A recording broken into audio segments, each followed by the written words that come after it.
The great hall of Frostmoor went silent the moment the doors cracked open, and every wolf inside turned toward the cold wind rushing in from the night. Cain Ashworth, Alpha King of the Frostmoor pack, froze with his hand still raised mid-gesture, the words he had been speaking to his council dying in his throat. A woman stood at the threshold, her cloak dusted with snow, her eyes calm in a way that did not belong to someone who had just walked in from the storm outside. For 3 years, Cain had told himself she was gone, not missing, gone, dead somewhere in the wilderness beyond the border, taken by cold or by wolves, loyal to no pack at all. He had built that story in his mind, because the alternative, that she was alive and had chosen never to return, was too heavy to carry. Now she stood in the doorway of the hall where he ruled, and the story he had built for himself collapsed in a single breath. Elara. Nobody moved. Even Griffin, the beta who had spent 3 years tightening his grip on the council, sat frozen with his cup halfway to his mouth. The fire in the great hearth cracked once, loudly, as if even the flames understood that something enormous had just happened. Cain took a step down from the raised platform where his throne sat. His boots echoed against the stone floor, the only sound in the room besides the wind still curling in through the open doors. He had imagined this moment more times than he could count, alone in his chambers late at night, wondering what he would say if she ever walked back into his life. He had planned speeches, he had planned apologies. Now that she stood before him, every one of those words disappeared. "You're alive," he said, and his voice cracked on the last word, betraying the years of composure he had forced onto himself in front of his pack. Elara did not answer right away. She let her hood fall back from her head, revealing a face that was familiar, and yet changed, sharper somehow, steadier. Whatever softness had once lived in her expression when she was his wife had been replaced with something quieter and more dangerous, like still water hiding a current underneath. "I am," she said, "no thanks to the people in this room." A murmur rippled through the gathered pack members, quickly silenced by a look from Griffin. Cain felt the weight of every eye in the hall, watching him, waiting to see how their king would respond to the wife who had once been cast out on accusations of betrayal, accusations that had never been proven, only assumed. "Elara," Cain said again, softer this time, taking another step closer. "I searched for you. I sent trackers into every territory. I never stopped." "You searched," Elara repeated, and there was no warmth in the way she said it. "After you let them drag me out of this hall in chains, after you signed the order yourself." The memory rushed back to him, unwanted and sharp.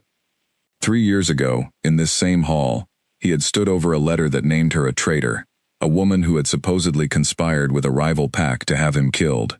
He remembered the fury in her eyes when she denied it, the way she had begged him, just once, to trust her over the parchment in his hands. He remembered signing the exile order anyway, because his council had demanded it, because the evidence had seemed undeniable, because he had been young in his rule, and terrified of looking weak in front of wolves who already doubted a king who had taken a mate from outside the noble bloodlines. He had chosen the crown over her. He had told himself for 3 years that he'd had no other choice. "I was wrong," Cain said now, the words feeling too small for the weight of what they were meant to carry. "I have known that every day since." "Knowing it changes nothing," Elara said. "I did not come back for your regret." Griffin finally rose from his seat, smoothing the front of his coat with a composure that Cain recognized as calculated rather than natural. "Then why have you come back, Elara? If not to disturb the peace of this pack with old grievances." Elara's gaze moved to him, and for a moment something flickered behind her eyes, something that looked almost like satisfaction, as if she had been waiting for exactly this question. "Because the wolf who forged the letter that ended my marriage and my place in this pack is still standing in this hall," she said, her voice carrying clearly across the silence. "And I intend to find them." The words landed like a blow. Cain's chest tightened, torn between the shock of what she had said and the sudden, dizzying possibility that everything he believed about her guilt had been built on a lie engineered by someone else entirely. He looked around the hall instinctively, at faces he had trusted for years, wondering, for the first time, which of them might have been capable of destroying his marriage, for reasons he could not yet imagine.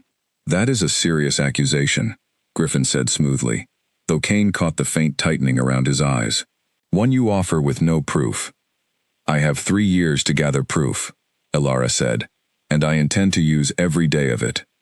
Cain stepped forward, before Griffin could respond, positioning himself between his beta and his wife, though he was not entirely sure which one he was protecting. "She will stay in the palace," he said, his voice regaining some of the authority that came naturally to him as Alpha King, "under my protection, until this matter is resolved." A ripple of unease moved through the gathered pack, whispers passing from one wolf to another, but none dared speak against him directly. Griffin's jaw tightened, but he inclined his head in reluctant agreement, the picture of loyal restraint, even as something colder passed behind his expression. "As you wish, my king," Griffin said. Elara's eyes met Cain's once more, and in them he saw neither gratitude nor forgiveness, only a wary sort of calculation, as if she were deciding how much of her plan she could trust him with, and how much she needed to keep hidden even from the man who still wore a wedding band on his hand, though she had not worn one in 3 years. "I do not need your protection, Cain," she said quietly, so only he could hear. "I need you to stay out of my way." The words cut deeper than any accusation Griffin could have thrown. Cain had imagined 100 versions of her return, and in none of them had she looked at him like a stranger who might become an obstacle rather than an ally. He wanted to argue, to tell her that whatever she needed, he would give her, that 3 years of guilt had taught him more about loyalty than any council meeting ever could. But something in her expression told him this was not the moment for declarations. She had not come back to be rescued. She had come back to finish something, and the shape of that something was still hidden from him, wrapped in the same careful control that had kept her alive for 3 years in territories he could only imagine. As the pack slowly began to disperse, murmuring amongst themselves, Cain noticed Finn, a young warrior who had joined the pack's ranks only in the past year, watching Elara, with an expression that was harder to read than simple curiosity. Finn caught Cain's gaze and quickly looked away, busying himself with the fire, but Cain filed the moment away, uncertain yet whether it meant anything at all. Later that night, Cain stood outside the guest chamber where Elara had been given quarters, his hand raised to knock, then lowered again. Through the door, he could hear her moving quietly, the soft sounds of someone unpacking a bag that likely held very little. He thought of the woman he had married, warm and quick to laugh, who had once told him that she loved the way the Frostmoor Mountains looked in winter, silver and endless. He wondered how much of that woman still existed inside the one who had walked into his hall tonight with eyes like closed doors. He knocked once, softly. "Come in," Elara said, her voice even, giving nothing away. Cain opened the door to find her standing near the window, looking out at the snow-covered courtyard below, her back to him.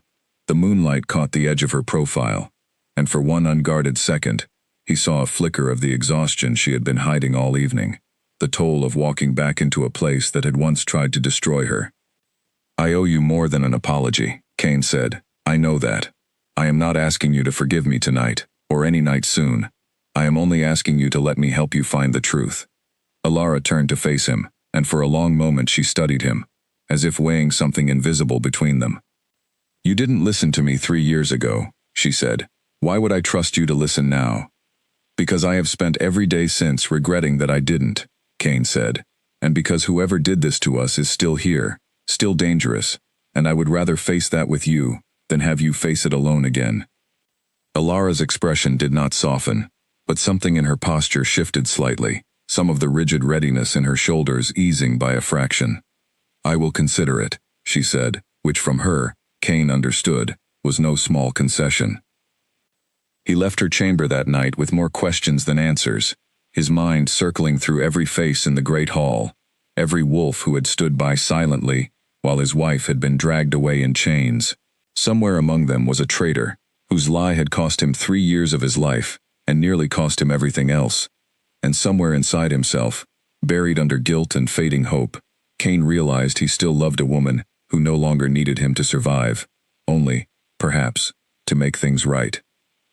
The storm outside had not weakened by morning. If anything, it seemed to be gathering strength, and Cain could not shake the feeling that the storm outside the walls of Frostmoor was nothing compared to the one that had just walked back into his life. He walked the length of the eastern corridor before dawn, unable to sleep, his thoughts circling back again and again to the sound of her voice when she had said his name. There had been no relief in it, no softness left over from the years they had spent together before everything fell apart. He passed the portrait gallery where past alphas and their mates had been painted in formal poses, and he stopped in front of the one painting that had never been taken down, though he had considered removing it more than once. It showed Alara on the day of their bonding ceremony, her hand resting in his, both of them younger and unaware of what waited ahead. He remembered the day the painter had finished it, how Alara had laughed at how stiff her own expression looked, joking that she seemed as though she had swallowed a fence post. He remembered laughing with her, pulling her close, promising that whatever came next in his rule as alpha, she would always stand beside him as his equal, not beneath him as some ornament of his title. He had meant every word of it then. He wondered now whether the man who had signed her exile order still deserved to be called by the same name. A voice behind him broke the silence. "You're up early, my king." Kane turned to find Finn standing a respectful distance away, dressed for training despite the hour, his breath still visible in the cold corridor air. "Or up too late," Kane said. "Depending on how you look at it." Finn's eyes flicked briefly toward the portrait, then back to Kane, careful and measured in a way that made Kane study him more closely. "The pack is talking," Finn said. "About her return. About what she said in the hall." "I imagine they are," Kane said. "What are they saying?" "Some believe she has come back for revenge," Finn said. "Others believe she never betrayed you at all, and that the real traitor has been sitting comfortably in this palace the whole time she suffered for a crime she didn't commit." Kane studied the young warrior for a long moment. There was something careful in the way Finn chose his words, something that suggested he had more to say but was holding it back, testing the ground before committing to it fully. "What do you believe, Finn?" Finn hesitated, glancing once down the empty corridor before answering. "I believe a king who searches for 3 years for a wife everyone else assumed was dead does not sound like a man who ever believed she was guilty. I believe you signed that order because you were cornered, not because you were convinced." The words settled over Kane heavier than he expected, an outside voice confirming what he had only allowed himself to think in private. "You speak plainly for someone who joined this pack only a year ago," Kane said, though there was no accusation in his tone, only curiosity. "I have found that plain speech serves better than flattery, especially in a palace full of wolves, who have learned to say only what benefits them," Finn said. "If Alara is right, and someone forged that letter, then whoever it was has spent 3 years watching you grieve, without ever stepping forward to correct the lie. That is not a small kind of cruelty." Kane thought of Griffin's carefully composed expression in the hall the night before, the way his jaw had tightened at Alara's accusation, the smoothness of his response that had felt just slightly too rehearsed. He said nothing of his suspicion aloud. Not yet. Not until he had more than a feeling to stand on. But he filed it away, alongside the memory of Finn's own watchful gaze toward Alara during her return. "Keep your eyes open, Finn," Kane said finally, "and your mouth as careful as it has been. If there is a traitor in this palace, I would rather they not know we are looking, until it is too late for them to hide." Finn nodded once, a silent understanding passing between them, and continued on toward the training yard, leaving Kane alone again, with the portrait and the cold light of early morning creeping through the tall windows of the corridor. By the time the sun had fully risen over Frostmoor, casting long pale light across the snow-covered grounds, word of Alara's return had spread through every corner of the pack's territory. Wolves who had once whispered about her guilt now whispered instead about her calm, unshaken presence in the great hall, about the accusation she had thrown into the heart of the palace without flinching. Kane knew that whoever had forged that letter 3 years ago would be watching just as closely as everyone else, waiting to see what Alara knew, and how much danger she truly posed to whatever plan had been set into motion the night she was cast out. He found himself standing outside her door once more before midday, this time with no excuse prepared, only the simple need to see that she was still there, that the woman who had walked into his hall the night before had not been some fevered vision born out of years of guilt and longing. When she opened the door before he could knock, her eyes steady and unreadable, Kane understood that whatever battle lay ahead of them, it would not be fought with apologies or old affection. It would be fought with truth, whatever the cost of uncovering it turned out to be. Alara's hands trembled as she unpacked the small bag she had carried across 3 territories, though she made certain no one saw it happen. 3 years of training had taught her to control her breathing, her posture, even the pace of her own heartbeat when danger circled close.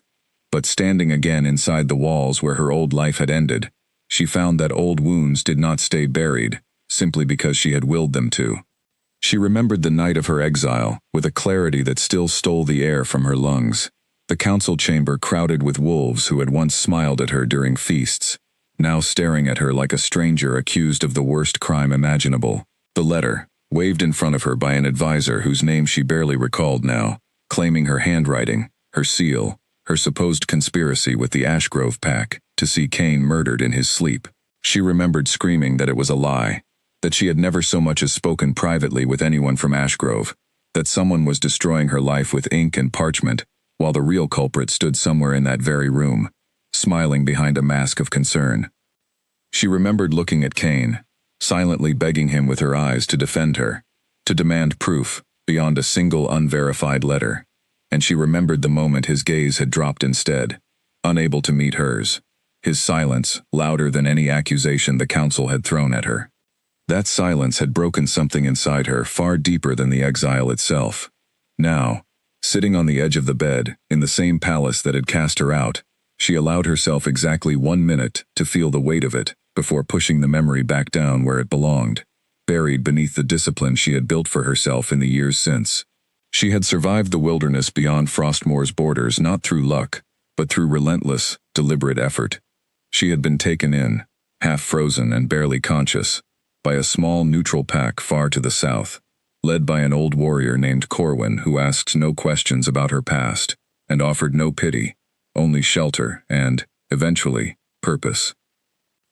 Under Corwin's guidance, Elara had trained in combat that had nothing to do with the ceremonial sparring she had witnessed as a alpha's mate. She had learned to track, to fight without relying on strength alone, to read the intentions of others before they spoke a single word. She had also learned diplomacy, the careful art of negotiating between packs who trusted no one, least of all each other. By the end of her second year in exile, she had become someone Corwin trusted enough to send as an emissary to neighboring territories, carrying messages that required both subtlety and steel. It was during one such mission, in the border territory near Ashgrove, that she had heard the first whisper of the truth. A traitor, loose-lipped after too much wine, had mentioned in passing that the Ashgrove pack had never sent any letter to Frostmour 3 years earlier, had never plotted against Kane Ashworth at all, and that the accusation which destroyed Elara's marriage had likely been fabricated entirely from within Frostmour's own walls. The revelation had changed everything. Elara could have stayed hidden, could have continued building her life far from the pain of her old one, but the traitor's words had planted something in her that would not let her rest. If the letter had been forged from within Frostmour, then someone close to Kane, someone trusted, had destroyed her marriage and her reputation for reasons she still did not understand. And if that person remained in power, they could do far worse than exile the next time someone threatened whatever plan they were building. She had spent nearly a year gathering fragments of proof before deciding to return, each piece small and inconclusive on its own, but together forming the outline of a conspiracy that reached further than she had first imagined. A soft knock interrupted her thoughts. She rose, expecting Kane again, but instead found a young palace servant standing nervously in the hallway, a folded note in her outstretched hand. "From the kitchens, my lady," the servant said, though her eyes darted uncertainly, as if unsure whether Elara still deserved the title. "A message was left for you this morning." No name given. Elara took the note, waiting until the servant had retreated down the corridor before unfolding it. The handwriting inside was hurried, almost frantic in its slant across the page. "Meet me at the old chapel past the eastern wall, an hour before midnight. Come alone. What I know could unmake everything you think you understand about that night." No signature, no further explanation. Elara read the note 3 times, searching for any hint of who might have sent it, but found nothing beyond the urgency bleeding through the ink itself. She spent the remainder of the day moving carefully through the palace, reacquainting herself with corridors she once knew by heart, watching faces for any flicker of recognition or unease that might betray guilt. She noticed how Griffin's gaze followed her from a distance whenever their paths crossed, never quite direct enough to seem hostile, but never entirely absent either. She noticed the way certain older council members avoided her eyes altogether, as though ashamed of a verdict they had voted for 3 years earlier, without ever demanding real proof. And she noticed Finn, the young warrior who had watched her so carefully in the Great Hall the night before, appearing again and again in corridors that seemed just slightly too convenient to be coincidence. When evening fell, Elara found Cain waiting near the entrance to the Western Gardens, his expression carrying the particular weariness of someone who had spent the entire day fielding questions from a council, eager to understand what her return meant for the stability of his rule. "You look like a man carrying the weight of the whole mountain," Elara said, allowing herself the smallest measure of dry humor, though she kept her tone guarded. "The council wants answers I cannot give them," Cain admitted. "They want to know whether your accusation threatens the throne itself. Griffin has been especially insistent that we resolve this matter quickly, before it, in his words, becomes a distraction from more pressing pack business." "How convenient," Elara said, "that the wolf most eager to bury this matter quickly is also the one who benefited most from my absence these past 3 years." Cain's eyes sharpened at that. "You believe Griffin is behind the letter?" "I believe nothing yet," Elara said carefully. "I only notice patterns, and patterns are often the first thread that unravels a lie built to look seamless." They walked together through the gardens as the sky darkened, an uneasy truce settling between them, neither fully trusting the other, yet neither willing to face the coming danger entirely alone. Cain told her, haltingly, about the years since her exile, how he had thrown himself into pack business, partly out of duty, and partly to avoid the silence of his own chambers, how he had refused every arrangement his council proposed for a new mate, insisting the matter was closed no matter how many times they raised it. Elara listened without offering comfort, though something in her posture eased slightly as he spoke, the rigid wariness softening by degrees she did not fully acknowledge even to herself. As the hour grew late, she excused herself, claiming exhaustion from her journey, though in truth her mind was fixed entirely on the note folded carefully inside her sleeve. She waited until the palace had settled into its nighttime quiet, until the guards along the eastern wall had completed their rounds and retreated to warmer posts, before slipping out into the cold, toward the old chapel that had once served as a place of quiet reflection for pack members, seeking guidance before their bonding ceremonies. The chapel stood mostly forgotten now, its stone walls half swallowed by ivy and frost, the single door hanging slightly open, as though someone had already arrived ahead of her. Elara approached slowly, every instinct honed over 3 years of survival screaming caution, her hand resting near the blade she now carried at all times, hidden but ready. Inside, a single candle burned near the altar, casting long shadows across walls lined with faded carvings. A figure stood near the far end of the chapel, cloaked and turned away from her, waiting in silence. "You came alone," the figure said, their voice low, deliberately disguised. "As instructed," Elara said, staying near the entrance, refusing to move deeper into a space she could not fully see. "Now tell me what you know." The figure turned slightly, though the hood remained pulled low enough to hide their face entirely. "The letter that destroyed your marriage was never written by anyone in Ashgrove," the voice said. "It was written inside these very walls, by someone whose hands you have shaken more than once since your return." Elara's pulse quickened, though she kept her expression carefully neutral. "Names," she said. "I need names, not riddles." "Not yet," the figure said. "Trust must be earned before truth this dangerous is handed over freely. Return here in 3 nights, and I will give you what you need. But be warned, Elara. The one who forged that letter has grown far more powerful than you understand, and if they discover you are close to the truth before you have proof strong enough to act on, they will not hesitate to silence you permanently this time." Before Elara could press further, the figure moved swiftly toward a side door hidden behind the altar, disappearing into the darkness beyond, before she could cross the distance between them. She stood alone in the flickering candlelight, her mind racing through every possibility, every face in the palace that could belong to the voice she had just heard, and the warning that now hung heavy over everything she had risked coming back to find. 3 nights. She had 3 nights to prepare for whatever truth waited on the other side of that chapel door, and something told her the answer would change far more than her own fate once it finally came to light. She did not return to her chamber directly.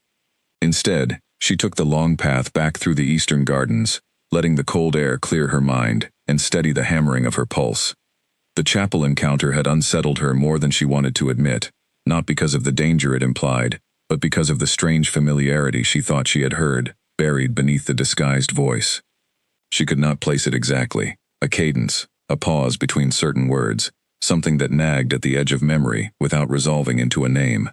By the time she reached the servants' corridor that led back toward the guest wing, she noticed a lantern still burning in the small library attached to the western tower, a room she remembered well from her years as Kane's wife.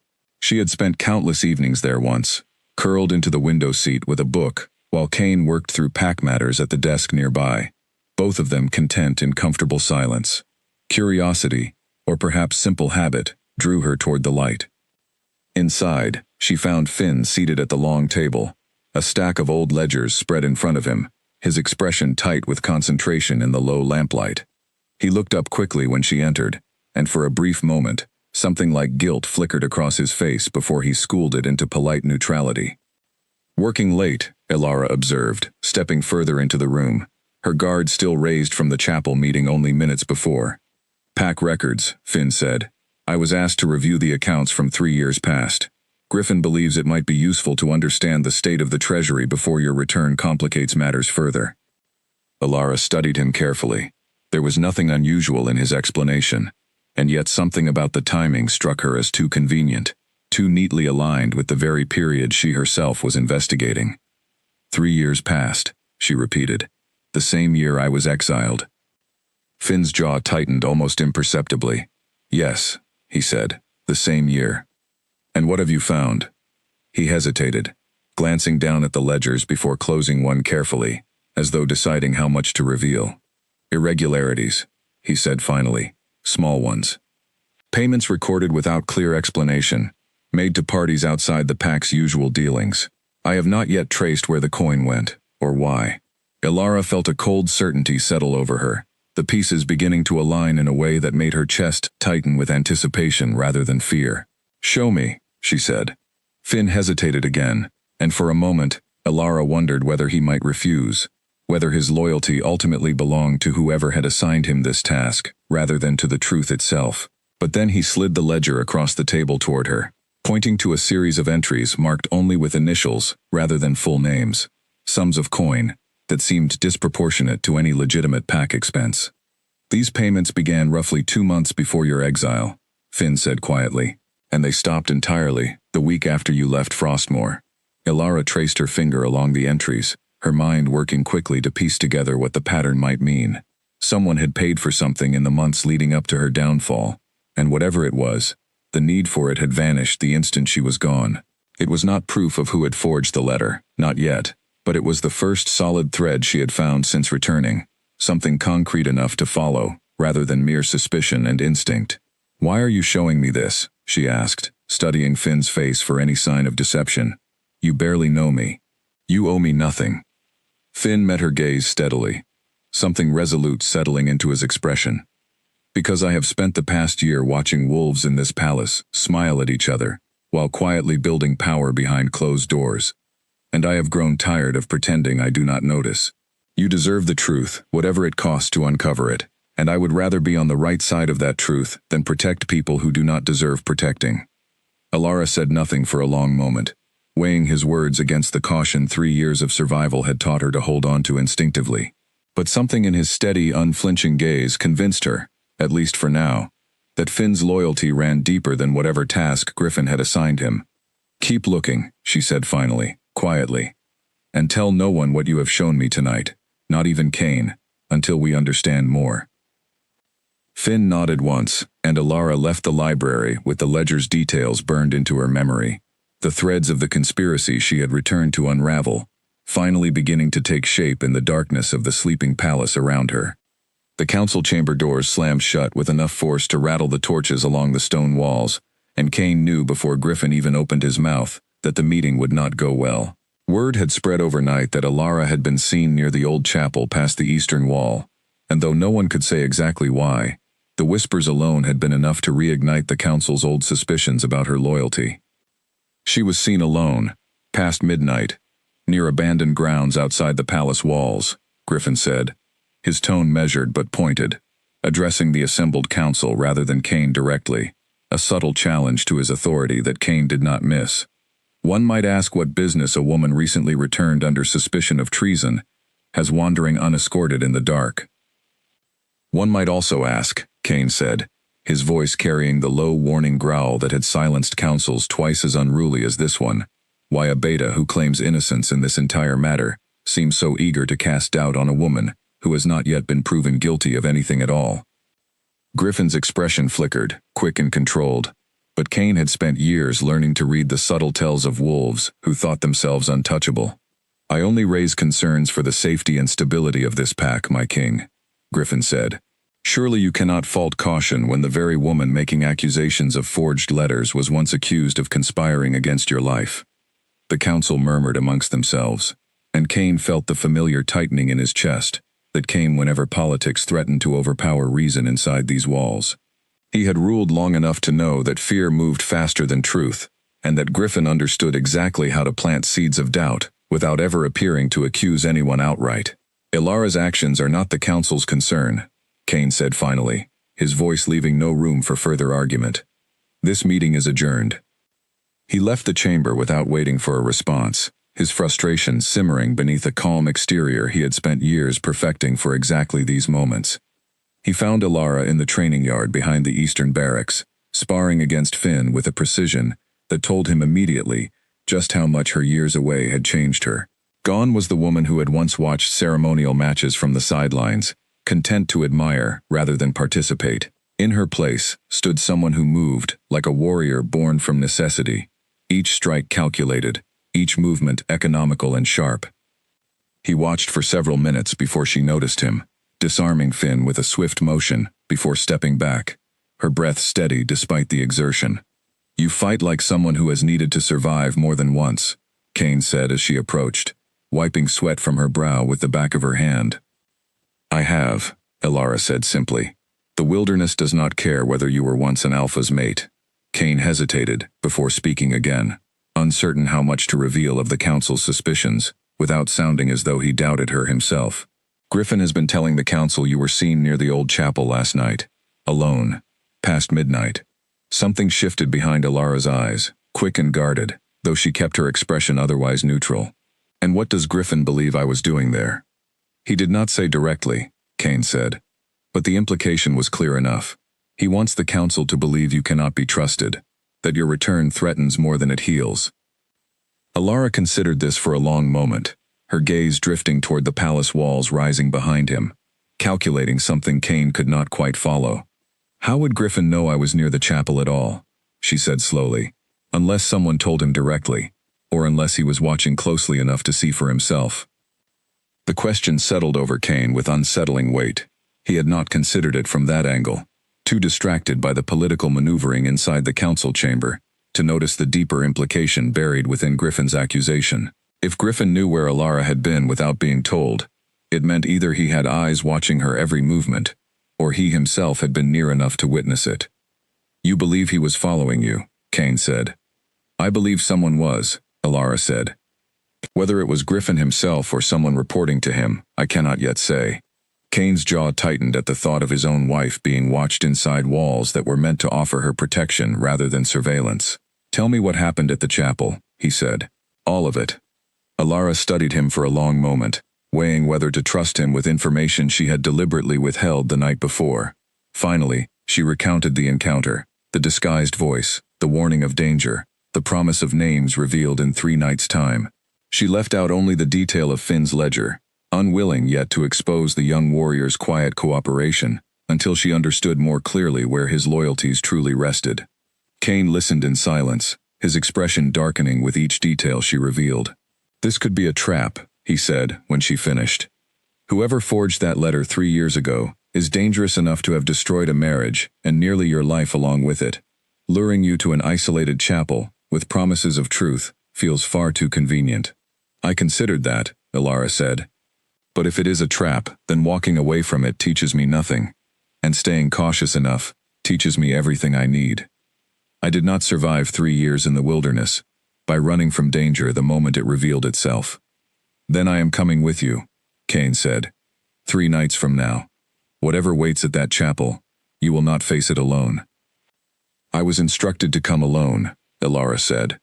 And I am telling you that I will not allow you to walk into potential danger without protection, regardless of what instructions a hidden voice gave you in the dark, Cain said, his tone leaving no room for argument. You may not need my protection, Alara, but you will have it, whether you want it or not. For the first time since her return, something almost like reluctant respect flickered across Alara's expression, quickly hidden, but not quickly enough to escape Cain's notice entirely. Fine, she said, but you stay hidden, out of sight, unless I signal for you. If whoever sent that note sees you following me, they may vanish before revealing anything useful. Cain nodded his agreement, though the tension in his shoulders did not ease. As they turned to leave the training yard together, Finn approached quietly, his expression carefully neutral, though Cain noticed the subtle glance that passed between him and Alara, a silent acknowledgement of something shared between them that Cain was not yet privy to. My king, Finn said, inclining his head respectfully. Griffin has requested my presence in the council archives again this evening. Reviewing old records, he says, though he has grown increasingly specific about which years interest him most. Cain studied the young warrior carefully. Which years? The 3 years since Alara's exile, Finn said. He wants a full accounting of pack finances during that period. Claims it is for a routine audit, though the urgency feels far from routine to me. Alara's eyes met Cain's briefly, a silent understanding passing between them. If Griffin was suddenly interested in reviewing the very financial records Finn had already begun investigating on Alara's behalf, it suggested he suspected someone was looking too closely at exactly the trail he had hoped remained buried. Continue the audit, Cain said finally, but report anything unusual to me directly, not to Griffin first. Finn nodded and departed, leaving Cain and Alara standing alone in the fading afternoon light, both keenly aware that whatever conspiracy had unraveled Alara's life 3 years earlier was beginning, slowly and dangerously, to stir awake once more. That evening, Cain found himself standing before the same portrait he had studied in the early hours of the previous morning, Alara's painted image staring back at him with an expression far softer than the one she now wore in life. He wondered, not for the first time, whether the woman who had returned to Frostmoor could ever fully become the woman in that painting again, or whether the version of her forged by exile and survival was simply who she was meant to be now, stronger perhaps, but forever changed by the betrayal that had shaped her. He resolved, standing there in the quiet corridor, that whatever it took, however long the investigation stretched, he would not fail her a second time. The mistake of his silence 3 years ago had cost them everything once already. He would not allow fear or political convenience to silence him again, not while the truth remained close enough to grasp, and not while Alara's safety remained uncertain within walls that were supposed to be her home. His thoughts were interrupted by the sound of footsteps approaching from the far end of the corridor. He turned to find Corwin's messenger, a lean gray wolf named Alden who had arrived at the palace gates only that afternoon, requesting an audience on behalf of the southern pack that had sheltered Alara during her years in exile. My king, Alden said, bowing slightly, though his posture carried the confidence of someone accustomed to speaking plainly, rather than groveling before thrones he did not answer to. Corwin sends word that he trusts Alara's judgment completely, and that the southern pack stands ready to offer support should the situation here in Frostmoor grow dangerous for her. Cain studied the messenger carefully, uncertain how to interpret an outside pack's sudden interest in Frostmoor's internal affairs. Why would Corwin concern himself with matters inside my walls? Because Alara is not merely a guest who once passed through our territory, Alden said. She became one of us during her years away, trusted enough that Corwin considers her loss a wound to our own pack, not simply yours. If harm comes to her here, Frostmoor should understand that the southern pack will not remain silent. The warning, delivered calmly and without threat in its tone, nonetheless carried weight that Cain could not ignore. Alara had built a life beyond these walls, forged loyalties and earned respect in a pack that owed Frostmoor nothing, and the realization stirred something complicated in him, equal parts gratitude that she had found safety somewhere, and quiet grief that the safety she had found had not been with him.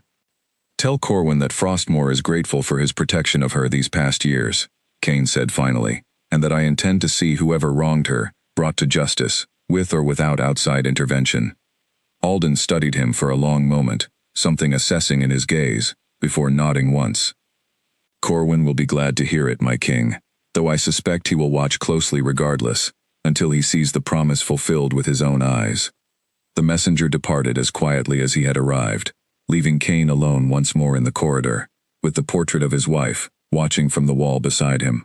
He found himself wondering how much of the woman who had returned to Frostmoor belonged now to a pack far to the south, and how much, if any, still belonged to the life she had once shared within these walls. It was a question he was not yet ready to ask her directly, uncertain whether he had earned the right to know the answer. Later that night, unable to settle his thoughts enough for sleep, Kane made his way to the Western Tower Library, drawn by the memory of finding Alara and Finn there together, in quiet conversation the previous evening. The room stood empty now, the ledgers Finn had been reviewing stacked neatly on the table, though Kane noticed one volume left slightly open, as though someone had been interrupted mid-study. He glanced at the page, recognizing the same suspicious entries Alara had described earlier that day. Initials without full names, sums of coin, that seemed to serve no clear purpose within the pack's normal dealings. He traced his finger down the column of figures, his mind working slowly through possibilities he did not want to consider. If Griffin truly stood behind the conspiracy that had ended his marriage, then the coin recorded here had likely paid for the forger's silence, or perhaps for the very parchment and seal used to fabricate the letter that named Alara a traitor. The thought settled over him with a cold, creeping fury he had not allowed himself to feel in 3 years, a fury he had buried beneath grief and guilt, because there had been no target for it, no name to attach to the anger that had simmered quietly beneath his composed exterior, since the day Alara was cast out. Now perhaps, there was a name waiting to be uncovered, and Kane found himself hoping, with an intensity that surprised him, that the chapel meeting 3 nights from now would finally give shape to the shadow that had haunted both his marriage and his rule for far too long. He closed the ledger carefully, returning it to its place among the others, and extinguished the lamp before making his way back through the sleeping palace toward his own chambers. Passing the guest wing, he slowed his steps near Alara's door, tempted for a moment to knock, to share what he had found in the library, to sit with her, even in silence, rather than face the coming nights alone, with only suspicion for company. But he thought of her words in the training yard, the careful distance she still kept between them, and he understood that trust, once broken as thoroughly as his had been, could not be rebuilt through urgency alone. Instead, he continued on, resolving to wait until morning, when the light might make the weight of everything they faced feel slightly less impossible to carry. As he finally settled into his own bed, sleep proved elusive, his mind circling endlessly between the ledger's suspicious entries, Griffin's carefully measured accusations, and the disguised voice that had promised Alara answers wrapped in warnings of danger. Whatever waited at that chapel in 3 nights, Kane understood that Frostmoor itself stood on the edge of change, far greater than a single reunion, between a king and the wife he had failed to protect. Somewhere within these walls, a traitor had been allowed to flourish unchecked for 3 long years, and the reckoning that Alara had brought back with her would not stop until every hidden thread had finally been pulled into the light. The southern traitor arrived at Frostmoor's gates just after dawn, his cart loaded with goods meant for the palace kitchens, and no one noticed the folded parchment hidden beneath a sack of grain, until Finn, assigned to inspect incoming deliveries, discovered it while checking the shipment for anything unusual. He recognized the handwriting immediately, the same hurried, slanted script that had appeared on the note left for Alara 2 days earlier. He brought it to her at once, finding her in the training yard again, this time alone, moving through a series of exercises with a focus that suggested she had not slept well the night before. "Another message," Finn said, holding out the folded parchment, "hidden in a delivery cart. Whoever is sending these clearly has eyes inside the palace, and enough influence to move goods through the gate without suspicion." Alara took the note, unfolding it carefully. The words inside were shorter this time, more urgent in tone. "The meeting has been moved. Tonight, not 3 nights from now. Whoever is watching you has grown suspicious, and I fear waiting any longer will cost us both the chance to expose the truth. Come to the chapel at midnight, alone, as before, and be careful. I believe someone close to the throne has already guessed what I intend to reveal." Alara read the note twice, her pulse quickening, despite the discipline she had trained into herself over 3 years of survival. If the meeting had truly been moved, because their unknown ally sensed danger closing in, then whatever they intended to reveal was more urgent and more dangerous than she had first assumed. I need to tell Kane, she said, already moving toward the palace. She found him in his private study, reviewing reports from the outer territories, his expression tightening the moment he saw the note in her hand. He read it quickly, his jaw setting with the same protective fury she had seen flicker across his face more than once since her return. This could still be a trap, he said, moving the meeting earlier, creating urgency. It is exactly the sort of manipulation someone might use to force you into acting without proper caution. Or it could mean our informant genuinely fears exposure, Elara said. Either way, I intend to go tonight. Waiting 3 more days only gives whoever is watching me more time to prepare, whether that watcher is our ally or our enemy. Kane studied her for a long moment before nodding reluctantly. Then we go tonight. But this time, I will not remain as far out of sight as I did before. If this truly is a trap, I want to be close enough to reach you the moment danger reveals itself. Elara did not argue, understanding that whatever pride had once made her insist on facing every danger alone no longer served her well in a conspiracy this deeply rooted. They spent the remainder of the day preparing quietly, avoiding conversations that might draw attention, though Elara noticed Griffin watching her more closely than usual whenever their paths crossed in the palace corridors, his expression carefully composed but his eyes sharper, more calculating than before. By the time midnight approached, a thin layer of fresh snow had begun to fall over Frostmoor, muffling the sound of their footsteps as Elara made her way toward the eastern wall, Kane trailing a careful distance behind her, staying to the shadows cast by the palace's outer towers. The chapel stood exactly as it had 2 nights before, its door slightly ajar, a single candle flickering faintly within.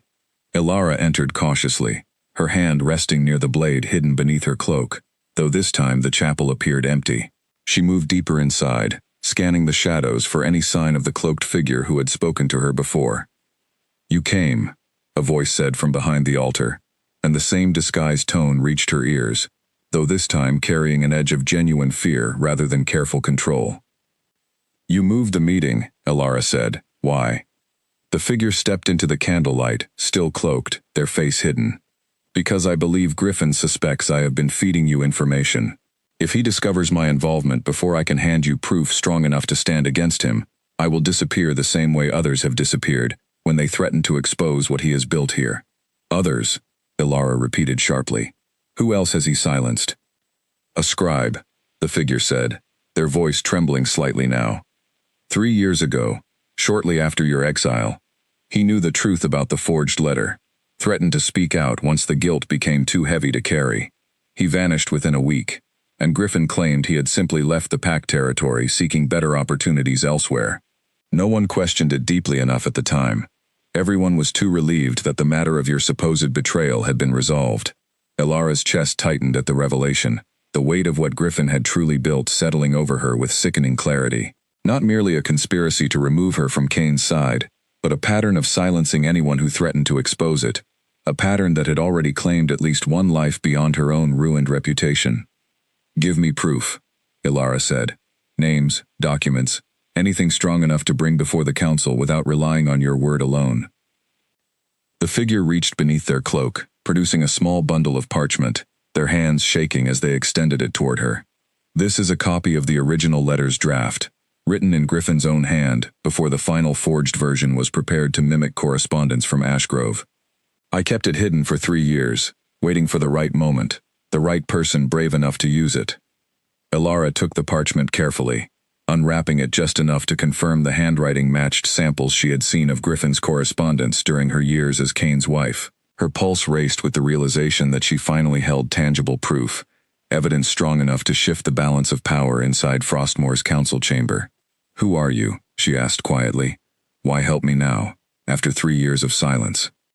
The figure hesitated, then slowly lowered their hood, revealing the face of an older woman Elara recognized distantly from her years in the palace, a former attendant to the council archives who had faded into the background of palace life long before Elara's exile. "My name is Wren," the woman said. "I served the council archives for over a decade before Griffin quietly reassigned my duties after your exile, ensuring I no longer had access to records that might reveal what he had done. I stayed silent because I feared for my life, and because I did not believe anyone would take the word of a forgotten archivist over a beta trusted by the throne itself. But watching you return, Watching you refuse to accept the lies told about you gave me the courage I lacked for 3 long years."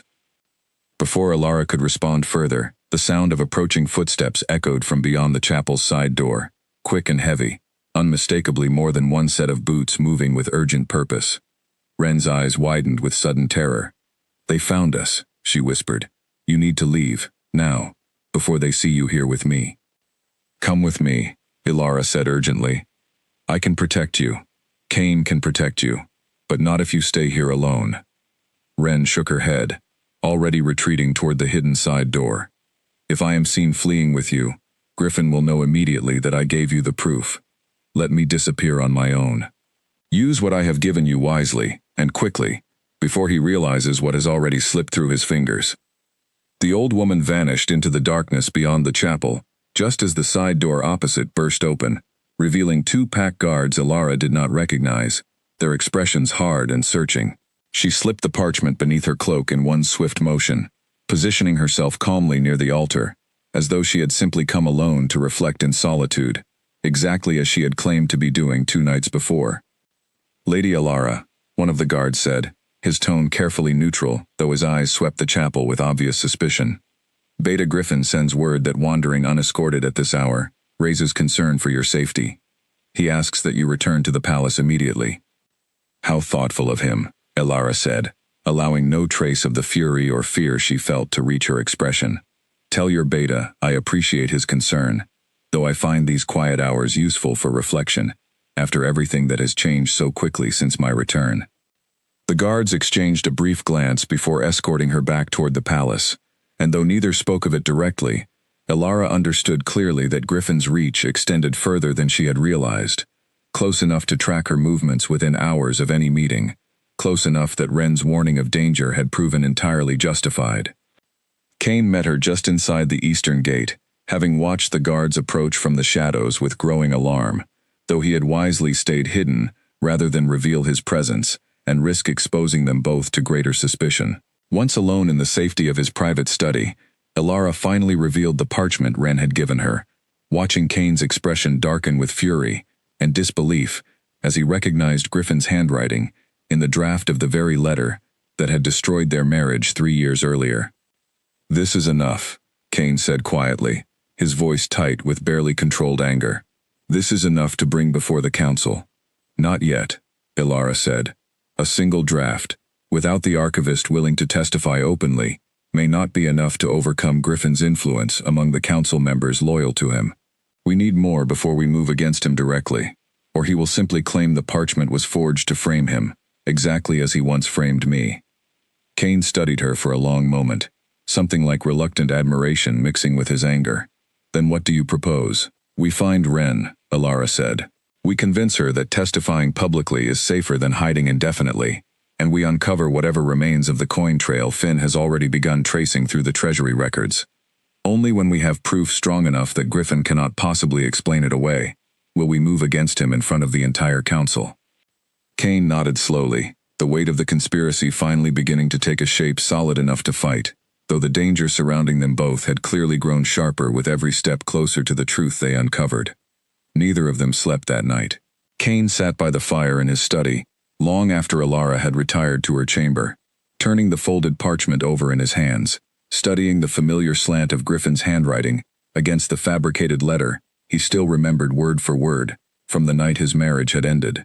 He thought of the years he had spent trusting Griffin's counsel, relying on his judgment during council disputes, even defending him once or twice against quieter accusations of ambition that other pack members had raised in passing. He had dismissed those warnings as jealousy, as the natural friction between rivals for influence within the palace. Now he wondered how many other warnings he had dismissed too easily over the years, too trusting of a wolf who had clearly been building toward something far more dangerous than simple political ambition. He thought too of the scribe Ren had mentioned, a man who had vanished without any real investigation into his disappearance, dismissed as someone who had simply sought better opportunities elsewhere. Cain tried to recall the man's face, his name, anything that might help them trace what had truly happened to him.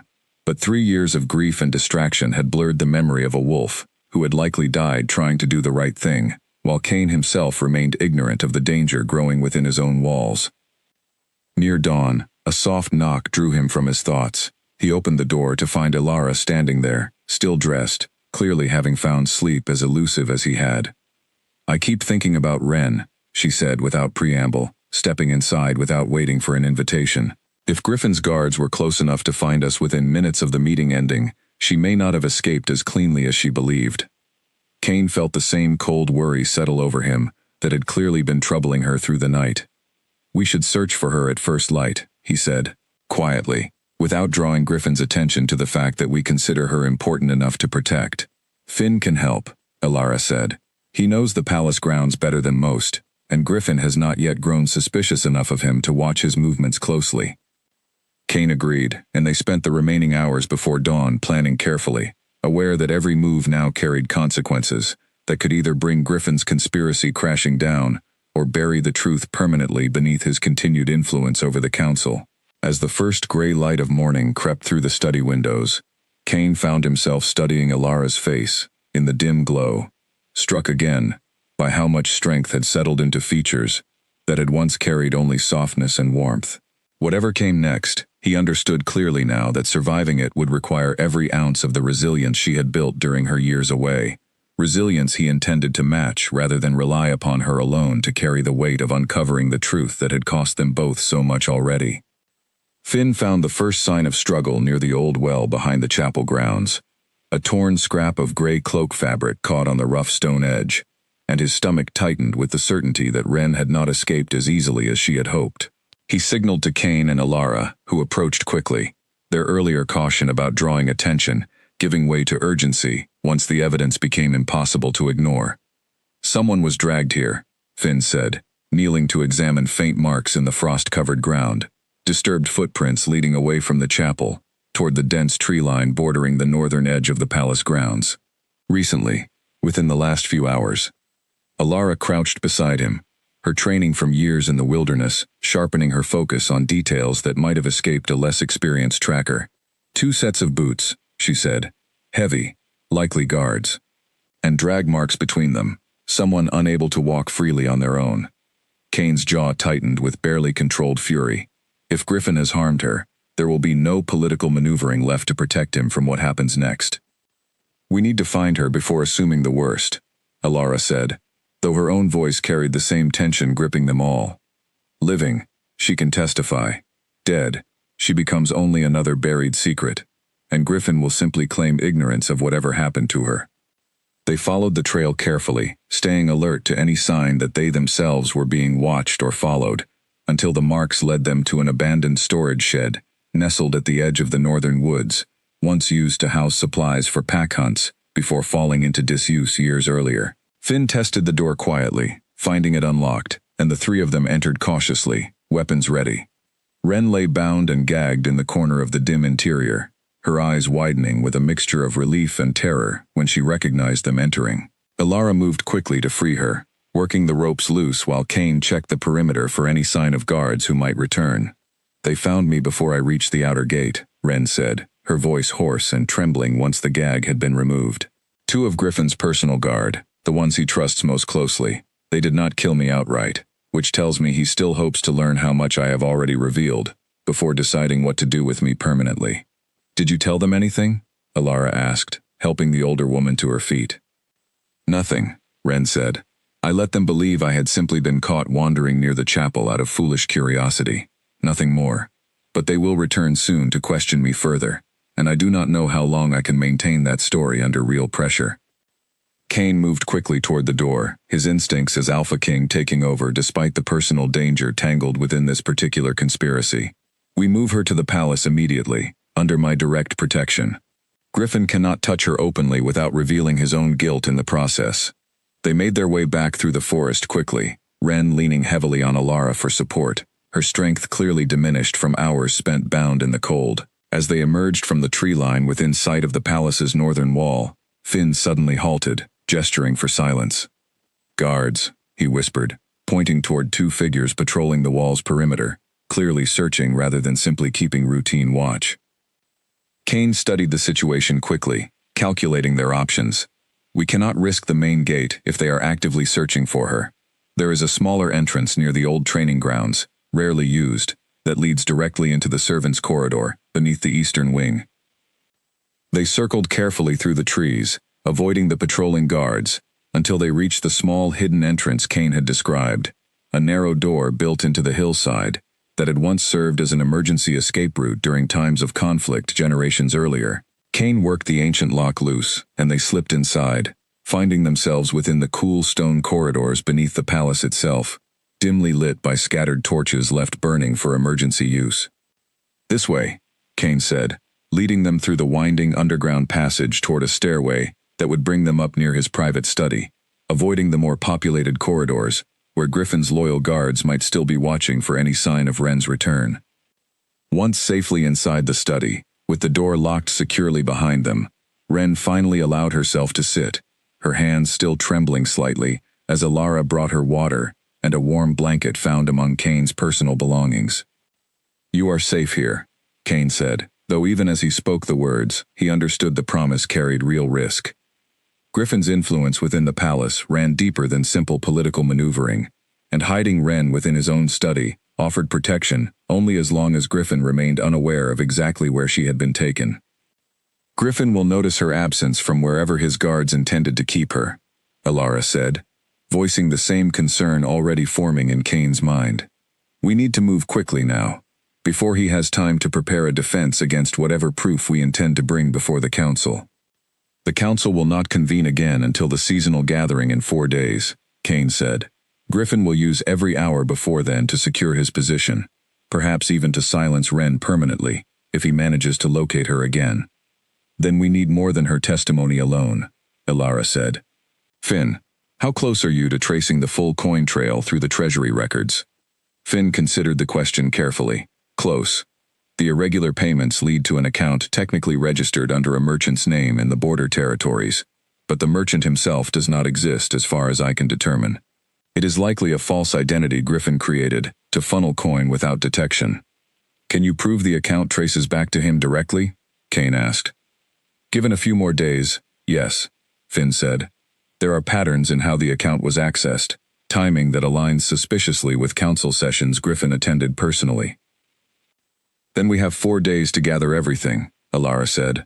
"Wren's testimony, the draft letter, the financial trail, and anything else we can find that ties Griffin directly to the conspiracy that destroyed my marriage and silenced anyone who threatened to expose it." Kane studied the small gathering assembled in his study, an unlikely alliance formed in the span of only a few days, bound together by a shared determination to expose a truth that had remained buried for far too long.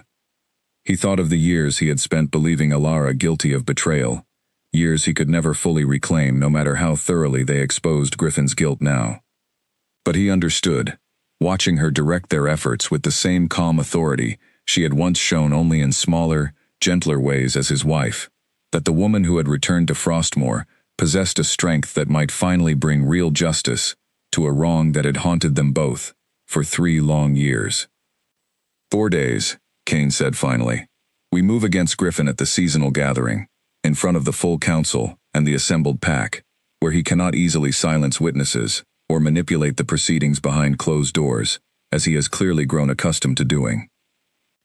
Alara nodded, though her expression remained guarded, aware that 4 days offered Griffin ample opportunity to strike back if he suspected how close they had come to unraveling everything he had built. They divided the work carefully that same night. Finn would return to the Treasury archives at first light, working under the pretense of continuing the audit Griffin himself had requested, gathering enough detail on the false merchant account to present a clear and undeniable trail before the council.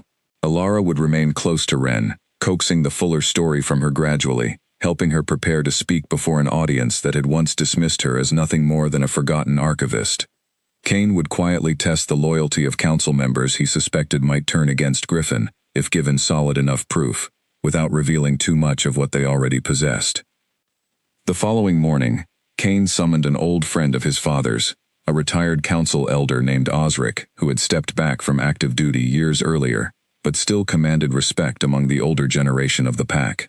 Osric received him in a modest cottage near the southern orchard, his sharp eyes studying Kane carefully, as he explained, in careful and measured terms, the suspicions now gathering around Griffin's conduct.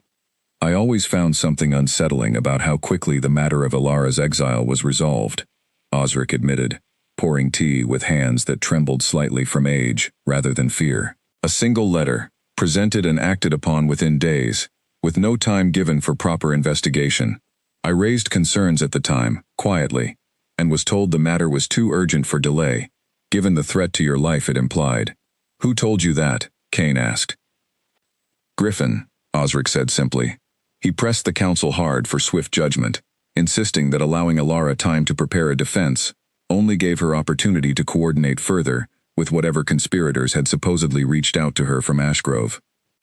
Kane felt the old anger rekindle within him, the realization settling deeper that Griffin had orchestrated not only the forged letter itself, but the very speed and manner of the council's judgment that had denied Alara any real chance to defend herself. If I bring proof before the full council in 4 days, Kane said, will you stand with me? Even against a beta, many still consider indispensable to Frostmour's stability.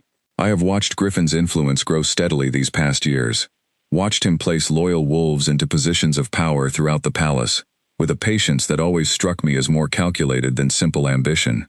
If you bring proof strong enough, I will stand with you, and I believe others among the older council members will follow, once they see clearly how thoroughly they were manipulated 3 years ago.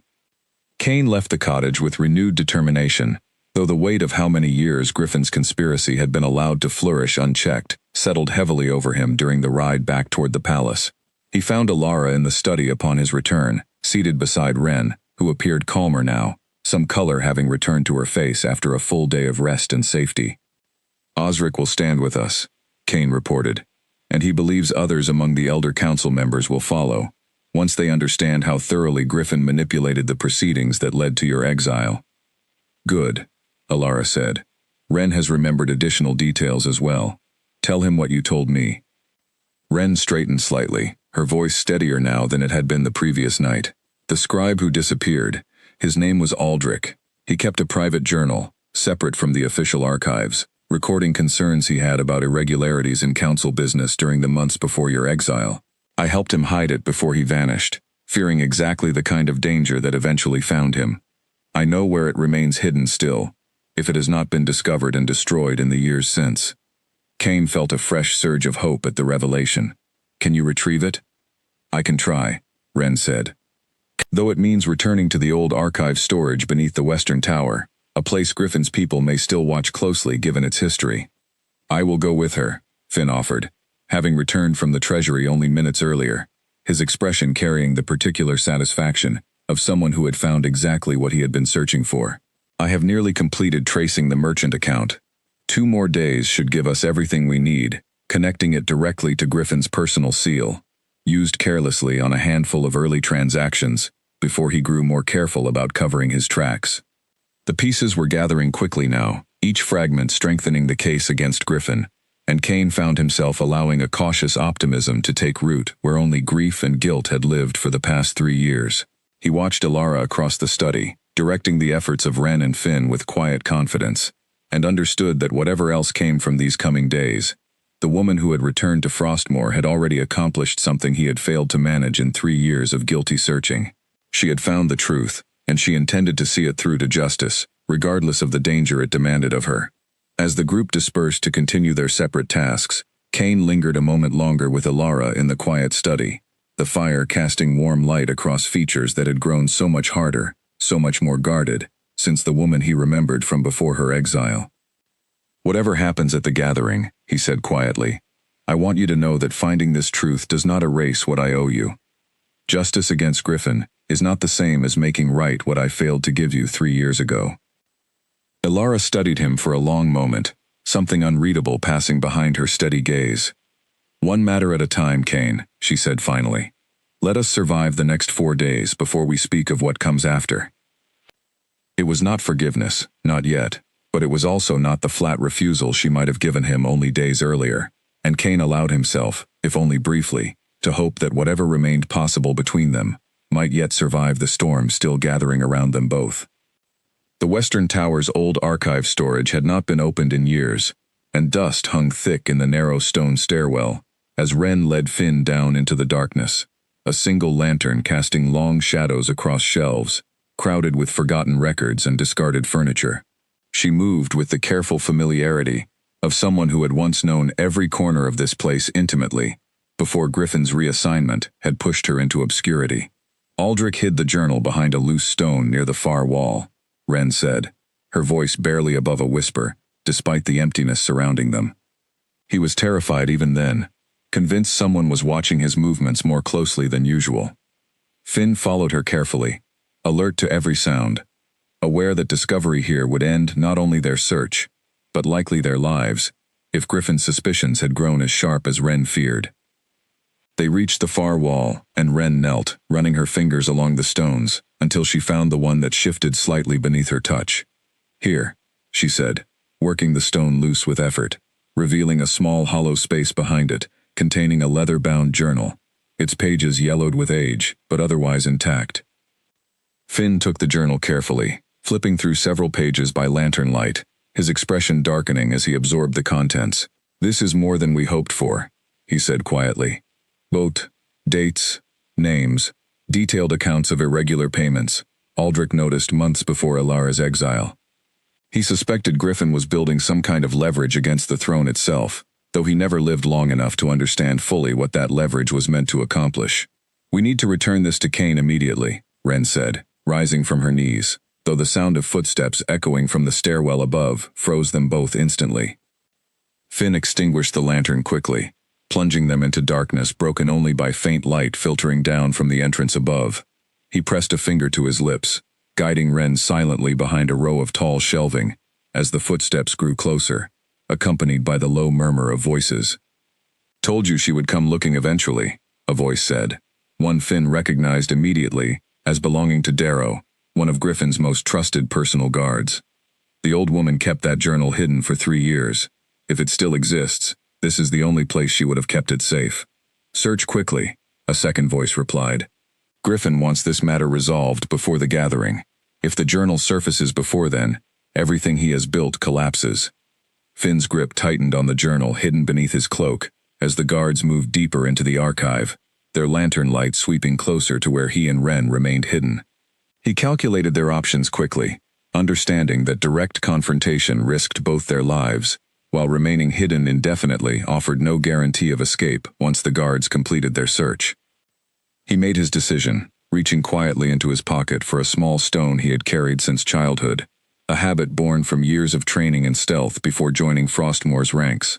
He threw it toward the opposite end of the chamber, the sound clattering against old furniture and drawing the guards' attention sharply away from their hiding place.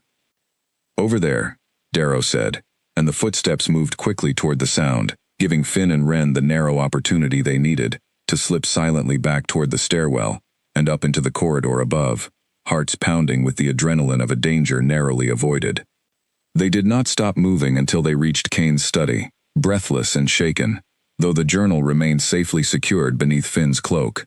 Kane rose immediately upon seeing their expressions, understanding at once that something had gone dangerously close to wrong. "Griffin's guards were searching the archive," Finn reported quickly. "They knew exactly what they were looking for. Someone must have suspected Wren would eventually return for it." Alara, who had been reviewing notes with Kane when they arrived, felt a cold certainty settle over her. "Griffin knows we are close to proof strong enough to move against him. He will grow more dangerous now, not less, as the gathering approaches." Kane took the journal carefully, reading through several pages with the same darkening expression Finn had shown earlier. "This confirms everything," he said finally. Aldrich documented irregular payments beginning nearly 6 months before Alara's exile, coinciding with meetings Griffin held privately with wolves from outside territories, meetings that were never reported to the full council as protocol required. "Outside territories," Alara repeated. "Which ones?" Kane scanned further through the journal's pages. "Ashgrove is mentioned here, ironically enough, though not in the way Griffin's forged letter suggested. Aldrich noted that Griffin met privately with an Ashgrove emissary twice in the months before your exile, meetings kept secret from the rest of the council." The revelation settled heavily over the room. If Griffin had genuinely been in contact with Ashgrove before forging the letter that blamed Alara for conspiring with them, it suggested a far deeper plot than simple ambition to remove an inconvenient queen from Kane's side. "He was building an alliance," Alara said slowly, working through the implications, perhaps planning something against Frostmore itself, and needed a distraction, a scapegoat, someone to blame if suspicions arose before his plans were ready. Or he intended to use Ashgrove as leverage against me directly, Kane said, and needed me distracted by grief and guilt over your exile, rather than watching for threats building from outside our borders. The pieces were forming a picture far more dangerous than any of them had initially suspected, a conspiracy that extended beyond simple personal betrayal into territory that threatened the security of Frostmore itself. Ren, still recovering from the tension of their narrow escape, spoke quietly from where she sat near the fire. "There is more," she said. "Aldrich's final entry, written only days before he disappeared, mentions a name I do not recognize, someone Griffin referred to only as his contact within Ashgrove's inner circle. If we could identify this contact, we might understand fully what Griffin intended to accomplish." Kane flipped to the final pages of the journal, finding the entry Ren described, Aldrich's handwriting noticeably more hurried and anxious in these last recorded thoughts. The name was there, partially smudged with age but still legible enough to read. Corin, Kane read aloud, an advisor within Ashgrove's council, according to this. Ilara's expression shifted subtly at the name, recognition flickering behind her careful composure. "I know that name," she said slowly. "During my time in the Southern Territories, Corwin mentioned dealings with an Ashgrove advisor named Corin, someone he described as ambitious and increasingly influential within their pack's hierarchy. Could Corin still be in contact with Griffin?" Kane asked. "I do not know," Ilara said, "but if the connection between them was strong enough 3 years ago to warrant secret meetings and a fabricated conspiracy, it seems unlikely such an alliance simply dissolved once I was exiled, and the immediate danger of exposure passed." Kane closed the journal carefully, the weight of everything they had uncovered settling heavily across his shoulders. 4 days had begun to feel like an impossibly short window to gather proof strong enough to expose not only Griffin's personal betrayal, but a conspiracy that potentially reached into the politics of a rival pack entirely. "We proceed as planned," Kane said finally, "but we add this journal to what we present before the council, and I will send word quietly to trusted contacts who might help us understand more about Corin's current standing within Ashgrove before the gathering arrives." As the group dispersed once more to continue their separate preparations, Ilara lingered near the fire, studying the journal's final pages with an expression Kane could not quite read. He approached carefully, uncertain whether to intrude on whatever thoughts occupied her. "You are thinking of the scribe," Kane said quietly. "Aldrich. I am thinking that he died trying to expose exactly the truth we are gathering now," Ilara said, "and that if we fail at the gathering, if Griffin manages to twist this proof against us somehow, his death and my exile will have accomplished nothing beyond delaying whatever plan he intended to carry out from the very beginning." "We will not fail," Kane said, though even as he spoke the words, he understood the uncertainty still shadowing everything they had built toward these past 4 days. Ilara looked up at him, something weary but resolute settling into her expression. "We cannot afford to fail," she said. "Too many have already paid the price of Griffin's ambition. Aldrich with his life, Ren with years of forced obscurity, and I with 3 years torn from everything I once knew. Whatever happens at that gathering, it ends there, one way or another." Kane nodded, understanding fully now the weight of what they carried into the coming days, a conspiracy far larger than a single forged letter, reaching into the very security of the pack he had sworn to protect, and a reckoning that could no longer wait for careful, patient gathering of proof.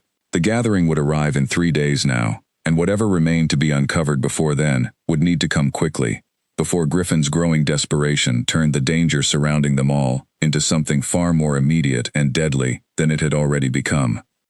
That night, Kane dispatched a trusted rider to the border territories, carrying a carefully worded message to Corwin's southern pack, requesting whatever information they might gather about Corin's current standing within Ashgrove, without revealing too clearly why Frostmore had suddenly taken interest. He trusted Corwin's discretion, given the loyalty Ilara had already described, and hoped that whatever answer came back would arrive before the gathering rather than after, when it might prove useless in building their case against Griffin.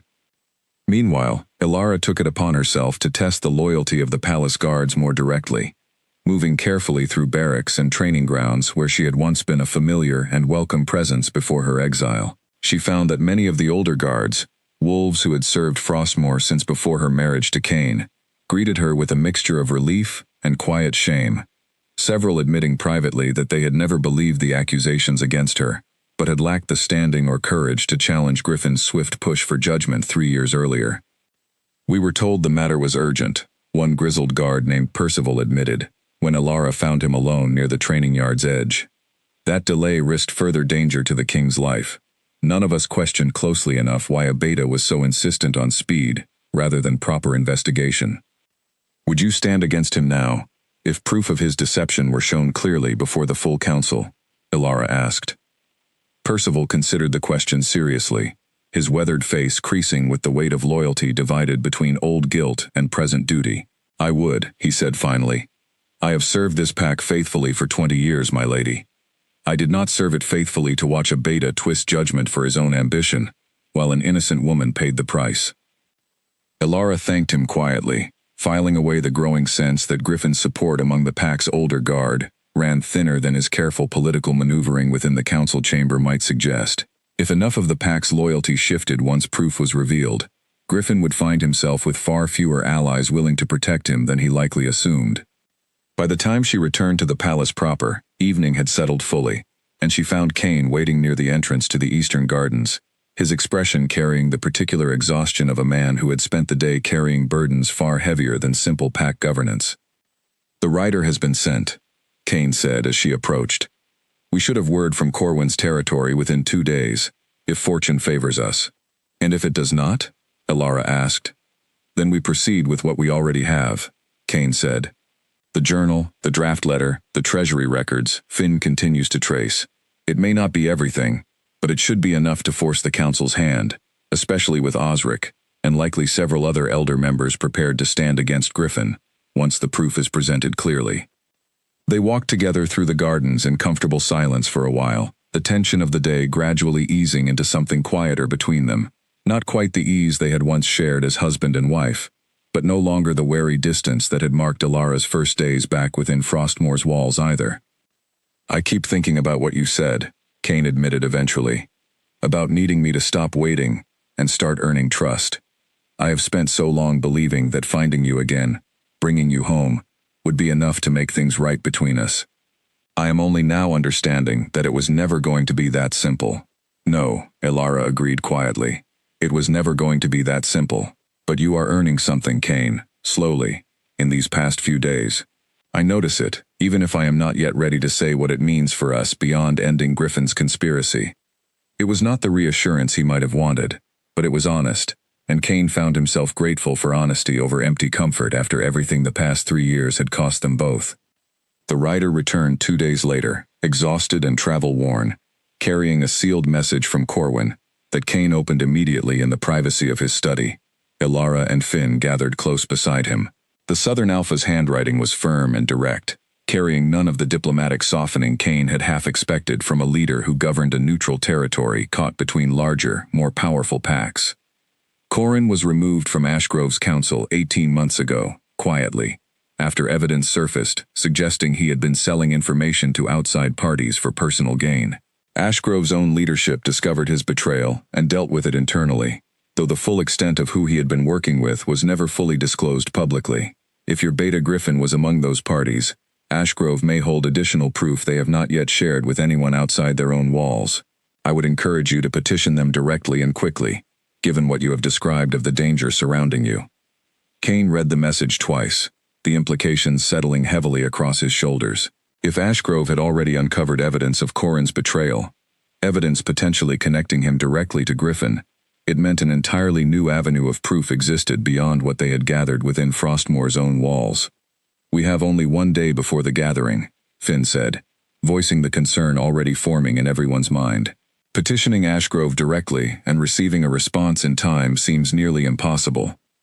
"Not impossible," Elara said. "If we send someone who can move quickly and speak with authority, Ashgrove will respect immediately, rather than waiting for the slower channels of formal diplomatic request." Cain understood her meaning before she finished speaking. "You intend to go yourself?" "I know the Southern Territories better than anyone else available to us," Elara said. And Ashgrove's current leadership may respond more openly to someone with no political stake in Frostmore's internal power struggles, someone who can present this simply as pursuing justice for a wrong done against her personally. It is dangerous, Kane said. If Griffin discovers you have left the palace before the gathering, he may use your absence against us, claiming you fled rather than face judgment yourself. Then I will not be gone long, Ilara said. A single night's hard ride to Ashgrove's border, a direct petition to their council, and a return before dawn on the day of the gathering itself. It is tight, but possible, if I leave within the hour. Kane wanted to argue further, every instinct urging him to keep her close and safe within Frostmore's walls, rather than risk the roads alone, even briefly, especially with Griffin's suspicions clearly heightened by their recent activities.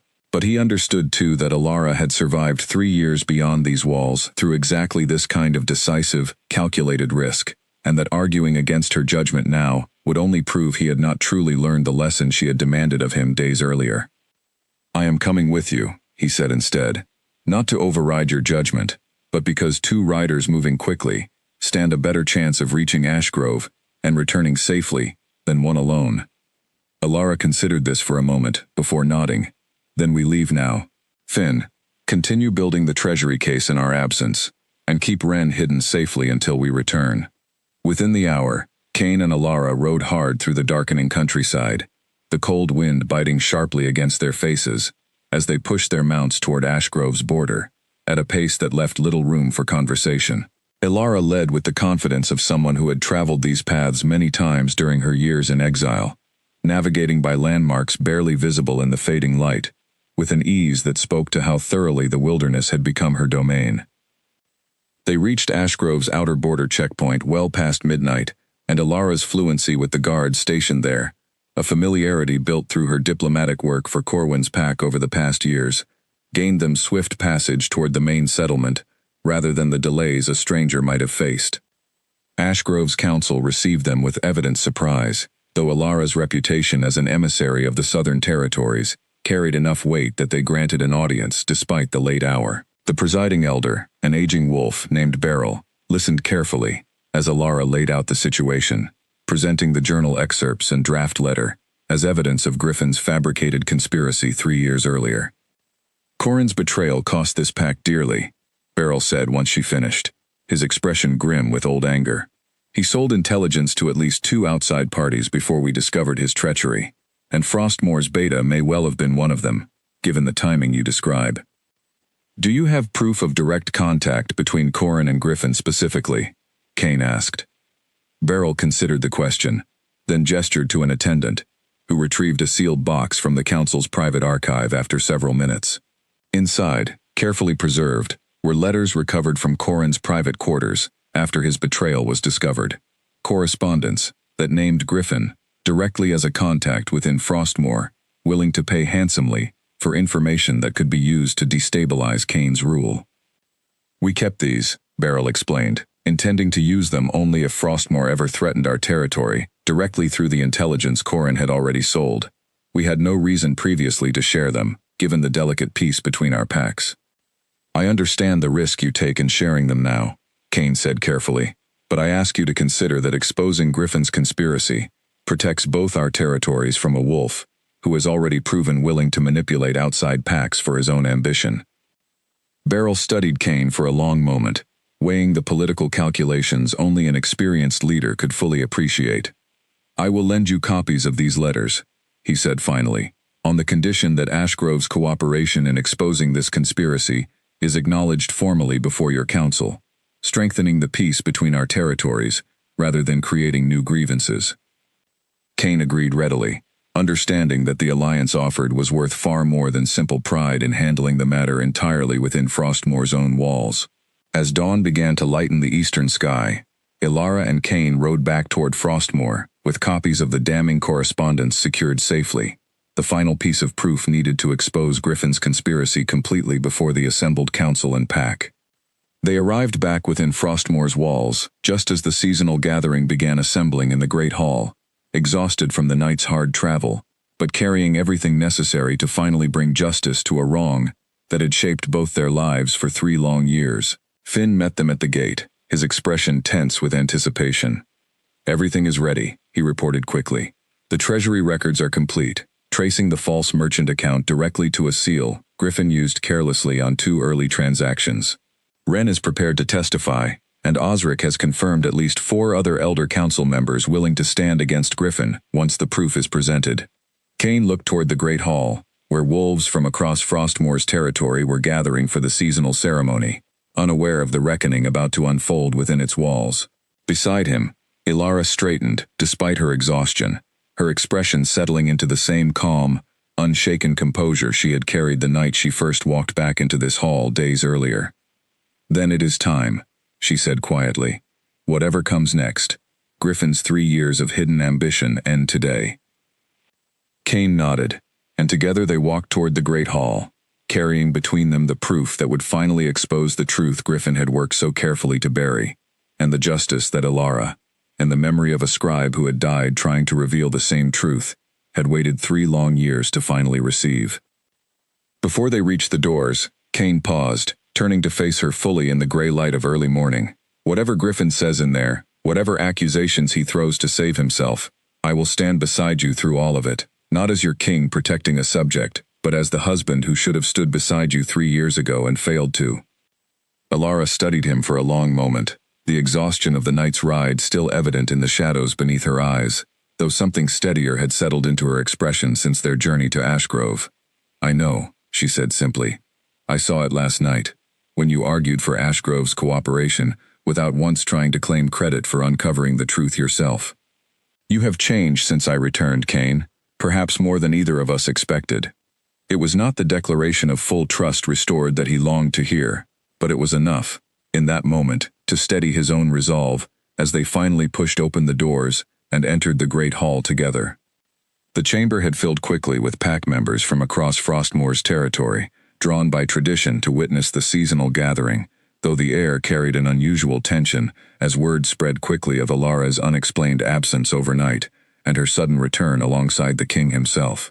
Griffin stood near the council's raised platform, engaged in quiet conversation with several younger council members, his expression carefully composed, though Kane noticed the flicker of surprise, quickly hidden, when he spotted them entering together. Osric caught Kane's eye from where he stood, among the elder council members, offering a subtle nod that confirmed his continued support, despite whatever uncertainty the night's events might have raised. Kane made his way toward the platform, Ilara walking steadily beside him, while Finn moved quietly to position himself near the chamber's side entrance, ready to bring forward Wren and the treasury evidence the moment the proceedings called for it. Griffin approached as Kane reached the platform, his tone carrying practiced warmth that did not fully mask the wariness beneath it. "My king, Lady Ilara, I trust your night's business was successful. Whatever urgent matter called you away so suddenly before our gathering?"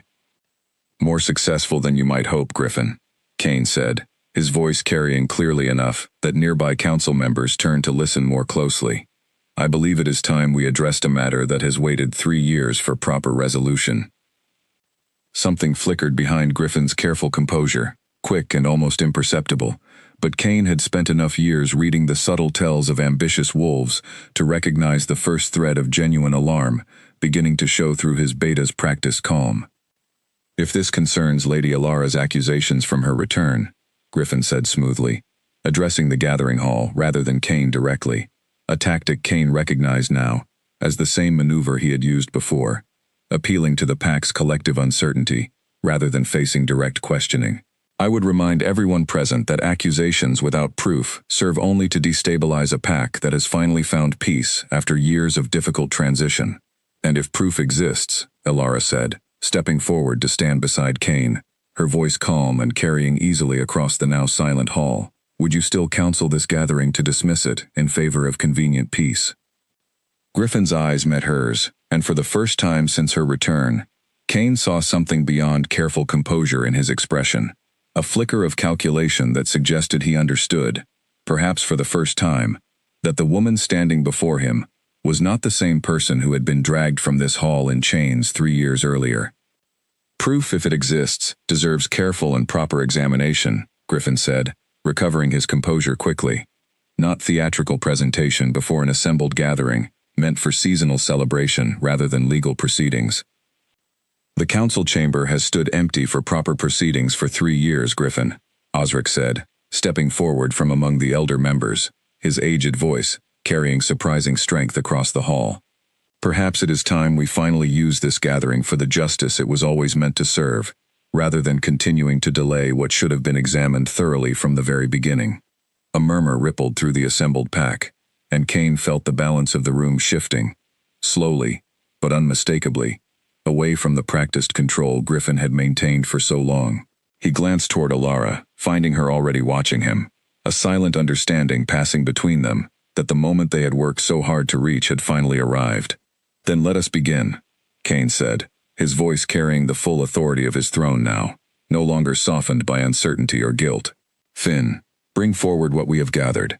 As Finn moved toward the side entrance to retrieve Ren and the assembled evidence, Griffin's expression finally cracked, just slightly, just enough for those closest to the platform to see the first genuine fear beginning to show beneath 3 years of carefully maintained deception.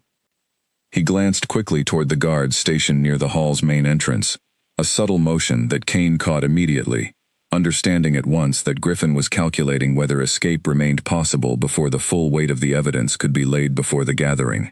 Kane stepped forward deliberately, positioning himself between Griffin and the nearest exit, his expression leaving no doubt that he had anticipated exactly this instinct.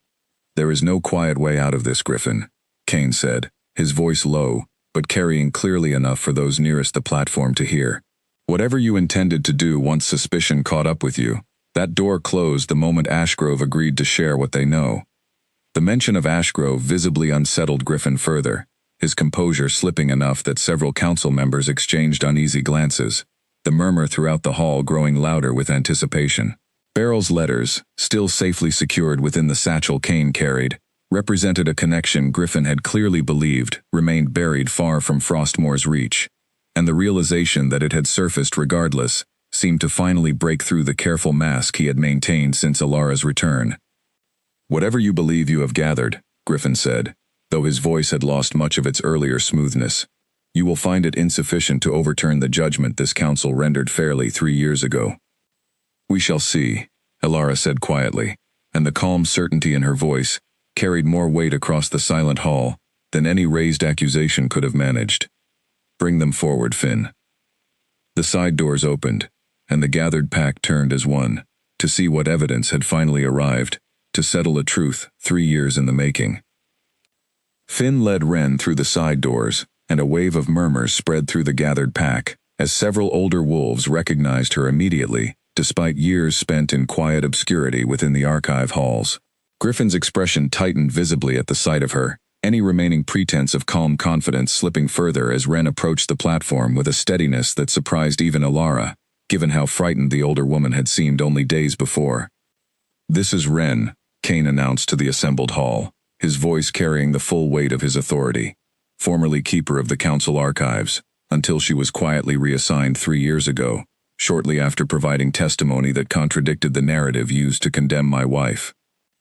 "I never testified against her," Ren said, her voice steadier now than Kane had heard it since her rescue, carrying clearly across the silent hall.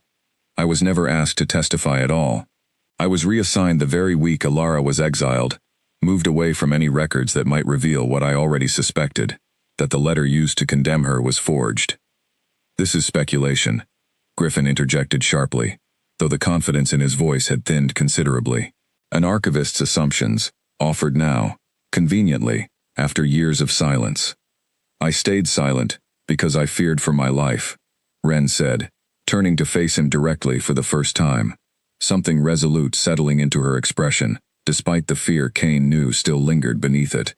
"Because I watched what happened to Aldrich when he grew too vocal about the irregularities he discovered, and I understood clearly what silence would cost me if I spoke the same truth he died trying to reveal." The mention of Aldrich's name sent a fresh ripple of unease through the gathered council, several older members exchanging glances that suggested the scribe's disappearance had troubled more of them privately than anyone had previously admitted. Kane stepped forward, producing the journal Finn and Ren had recovered from the archive's hidden compartment. "Aldrich kept detailed records of irregular payments in the months before Alara's exile," Kane said, holding the journal aloft for the council to see. Payments that trace to a merchant account registered under a false identity, an account Finn has confirmed, connects directly to Beta Griffin's personal seal. Finn stepped forward at his cue, presenting the treasury documents he had spent days carefully assembling, laying out the timeline of transactions with a precision that left little room for the vague dismissals Griffin had relied upon throughout the proceedings. Council members leaned forward to examine the records, murmurs of growing alarm spreading through those closest to the platform. Coincidence, Griffin said, though the word carried little conviction now. A shared seal design proves nothing definitively. Then perhaps this will, Elara said, stepping forward with the letters Beryl had entrusted to them, unfolding them carefully for the assembled hall to see. Correspondence recovered from Ashgrove's own archives, naming you directly as a contact willing to pay for intelligence that could destabilize Frostmore's throne. Correspondence from an advisor named Corin, removed from Ashgrove's council 18 months ago for exactly this kind of betrayal. The hall erupted into open murmuring now, the careful control Griffin had maintained over the proceedings, finally shattering completely, as council members turned toward each other in open alarm and disbelief. Osric stepped forward from among the elder members, his voice cutting through the noise with the authority of decades of service.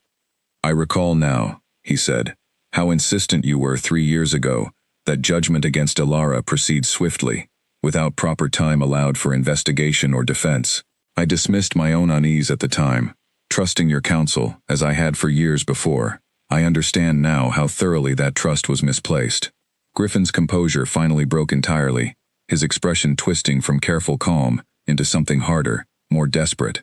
Everything I did, he said, his voice rising now, I did to protect this pack from threats none of you were prepared to face. Ashgrove's ambitions toward our territory were real, and I needed leverage to ensure Frostmore's security. Leverage that required removing distractions, that threatened to complicate delicate negotiations. Distractions, Elara repeated coldly. Is that what you called destroying an innocent woman's life and marriage? A distraction, to be removed for your own political convenience. You were never meant to suffer permanently, Griffin said, though the justification sounded hollow even as he spoke it. Exile was meant to be temporary, until the situation with Ashgrove resolved itself. I never intended for you to remain gone for 3 years. And Aldrich? Wren asked sharply. Was his death also meant to be temporary? A small cost easily justified by your grand strategy for Frostmore's protection? The accusation landed heavily across the silent hall, and Griffin's expression finally showed something close to genuine fear as he realized how thoroughly the gathered council and pack had turned against him. Kane stepped forward, his voice carrying the full weight of judgment now rather than the careful diplomacy he had maintained throughout the proceedings. Griffin, Beta of Frostmore, you stand accused of forging documents to destroy an innocent woman's reputation and marriage, of conspiring with agents from a rival territory against the security of this pack, and of complicity in the death of a loyal scribe who discovered your betrayal. How do you answer these charges before this gathered council? Griffin looked around the hall, searching desperately for any remaining ally among the assembled wolves, finding only cold judgment and growing anger reflected back at him from faces that had once respected his counsel without question. Finally, his shoulders slumped, the last vestiges of his careful composure collapsing entirely. I did what I believed necessary, he said quietly, though the admission carried no remorse, only bitter acceptance of exposure he could no longer escape. Frostmore needed strength that a king, distracted by sentiment, for a wife of no noble bloodline, could not provide alone. The admission, delivered with such casual disdain for the suffering he had caused, sent a fresh wave of fury through the hall. Kane felt his own anger rise sharply, though he forced himself to maintain the composure his position demanded even now. Take him into custody, Kane commanded, and 2 guards moved forward immediately to restrain Griffin, who offered no resistance beyond a final, contemptuous glance toward Elara, before being led from the hall. The gathered pack remained in stunned silence for a long moment after his departure, the weight of what had just been revealed settling over Frostmore's territory like the heavy snow still falling outside the hall's high windows. Osric was the first to speak, his voice carrying the solemn weight of an elder, addressing a pack shaken by betrayal from within its own leadership. Lady Elara, he said, turning to face her directly. On behalf of this council, I offer what apology can be given for the injustice done against you 3 years ago. We failed to demand proper proof before condemning you, and that failure cost you years that can never be returned." Elara studied the elder council member for a long moment before responding, her expression carrying neither triumph nor lingering bitterness, only the same steady composure she had maintained throughout the entire ordeal. "Apologies are easier given than trust rebuilt," she said finally. "I do not ask this council to erase what happened. I ask only that the truth now stands clearly, and that Aldrich's sacrifice in trying to reveal it is remembered rather than forgotten, alongside Griffin's crimes." A murmur of agreement passed through the gathered pack, and Kane felt something shift within the great hall itself. 3 years of buried guilt and unresolved grief, finally finding resolution in the truth that had at last come to light. He looked toward Elara, finding her watching the hall around them with an expression he could not entirely read. Relief, perhaps, mixed with the exhaustion of finally setting down a burden she had carried alone for so long. Whatever remained to be resolved between them personally, Kane understood that the justice they had fought together to uncover marked only the beginning of whatever came next, not the ending either of them had perhaps expected when she first walked back through the doors of this same hall only days earlier. As the gathering slowly began to disperse, wolves clustering into small groups to discuss the shocking revelations in hushed, urgent voices, Percival approached the platform, the same grizzled guard Elara had spoken with days earlier near the training yard. He bowed his head respectfully before her, his weathered face carrying open shame. "I should have questioned harder 3 years ago," he said. "I told myself silence was loyalty, but I understand now it was only cowardice dressed in duty's clothing. I am sorry, my lady, for the part my silence played in what you suffered." "Your honesty now matters more than guilt over what cannot be changed," Elara said, and something in her tone suggested she meant it genuinely, rather than offering polite dismissal. "Frostmoor needs guards willing to question injustice, not simply follow orders blindly. Perhaps this lesson serves the pack better learned late than never learned at all." Percival nodded, visibly relieved, and retreated to rejoin the other guards now escorting Griffin toward the palace's secure holding chambers, his fate to be determined through proper proceedings in the days ahead, rather than hasty judgment of the kind that had once condemned Elara so wrongly. Kane turned to find Osric still standing nearby, watching the dispersing crowd with the thoughtful expression of an elder, considering implications beyond the immediate satisfaction of justice served. "This matter with Ashgrove," Osric said quietly, for Kane's ears alone. "Beryl's cooperation came at a price, formal acknowledgement before this council. We should honor that promptly, before the goodwill between our territories has time to cool." "I intend to," Kane said. "Ashgrove's willingness to share evidence that implicated their own advisor's betrayal deserves more than passing gratitude. I will send a formal delegation within the week, strengthening whatever peace we can build from this unfortunate connection between our packs." Osric nodded approvingly, before excusing himself to attend to the practical matters of council business, now demanding attention in the aftermath of Griffin's exposure, appointing temporary oversight for the duties Griffin had managed, and beginning the careful work of restoring order to a pack shaken by betrayal from within its own leadership. Elara remained near the platform as the hall slowly emptied, watching the last of the gathered pack members filter out into the snow-covered courtyard beyond, their voices carrying fragments of shocked conversation about the beta who had betrayed them all so thoroughly. Kane approached her carefully, uncertain what words might feel appropriate in the aftermath of everything they had just accomplished together. "You did this," he said finally.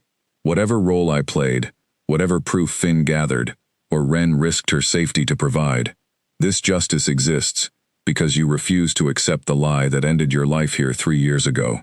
You came back and demanded the truth, when anyone else might have stayed hidden and safe in the life you built elsewhere."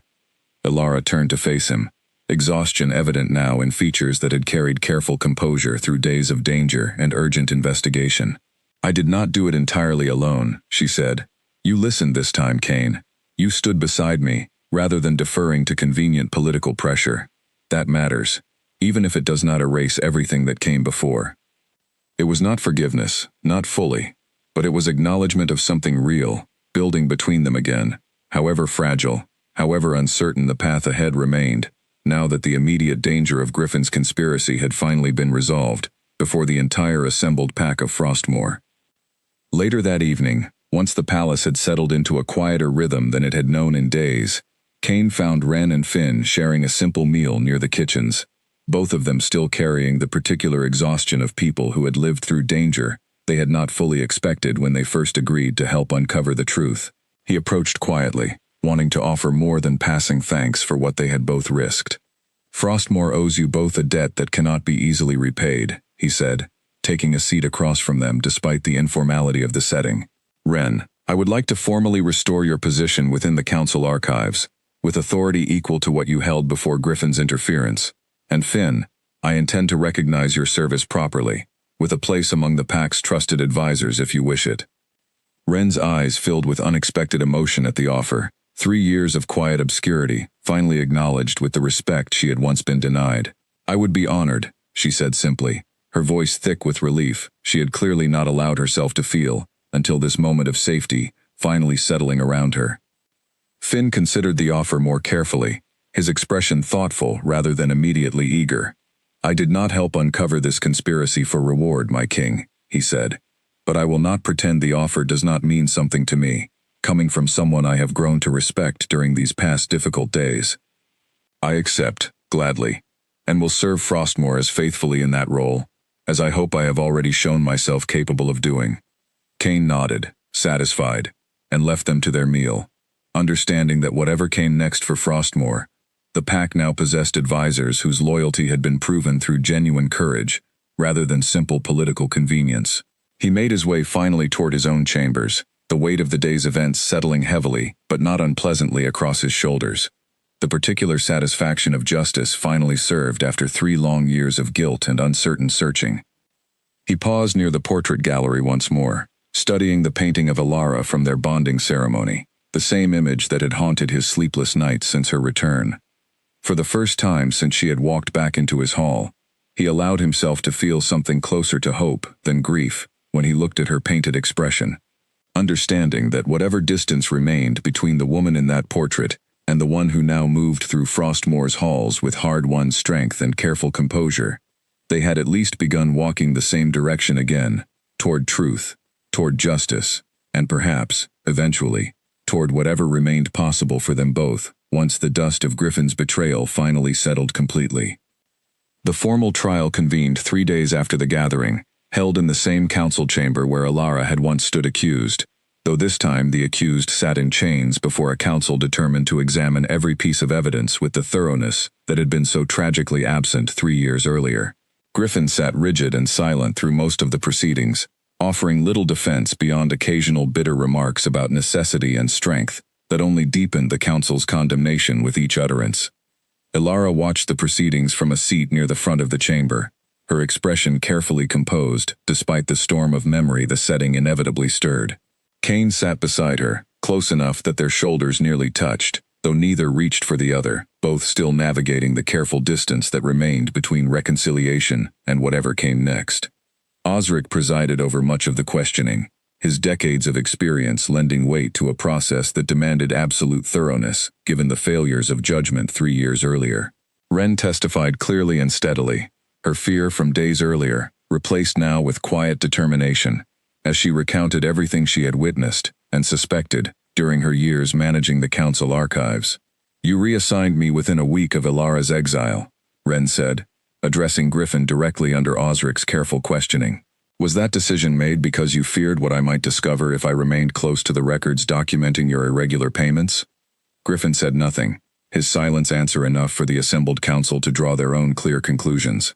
Finn presented the treasury evidence next, walking the council through each transaction with meticulous precision, tracing the false merchant account back to Griffin's personal seal, with a clarity that left no room for the vague dismissals he had attempted during the gathering days earlier.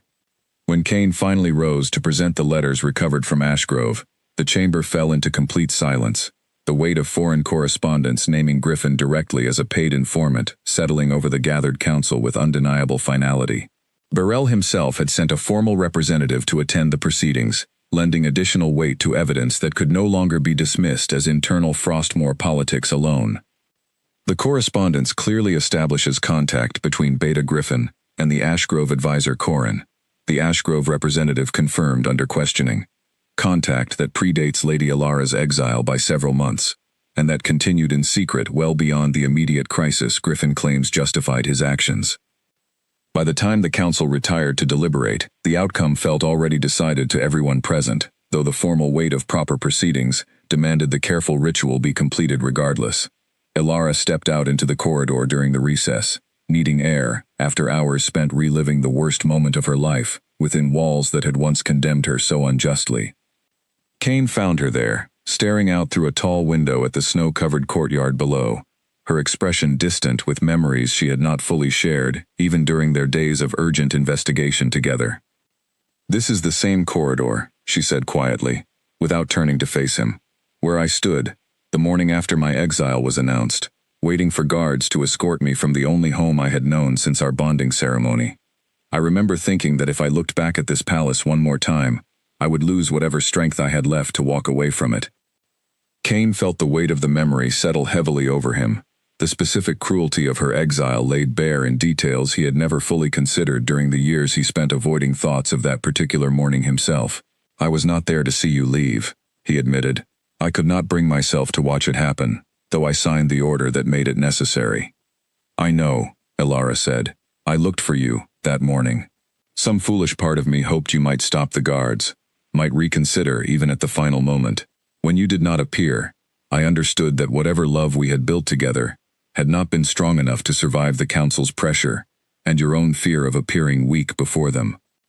The admission cut deeper than any accusation she had thrown at him since her return, precisely because it carried no anger, only quiet, weary honesty about a wound that had clearly never fully healed, despite 3 years of distance and survival.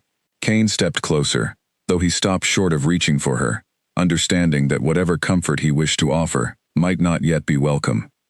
"I have spent 3 years trying to understand how I let fear override everything I owed you," he said. "I do not have an answer that makes it forgivable.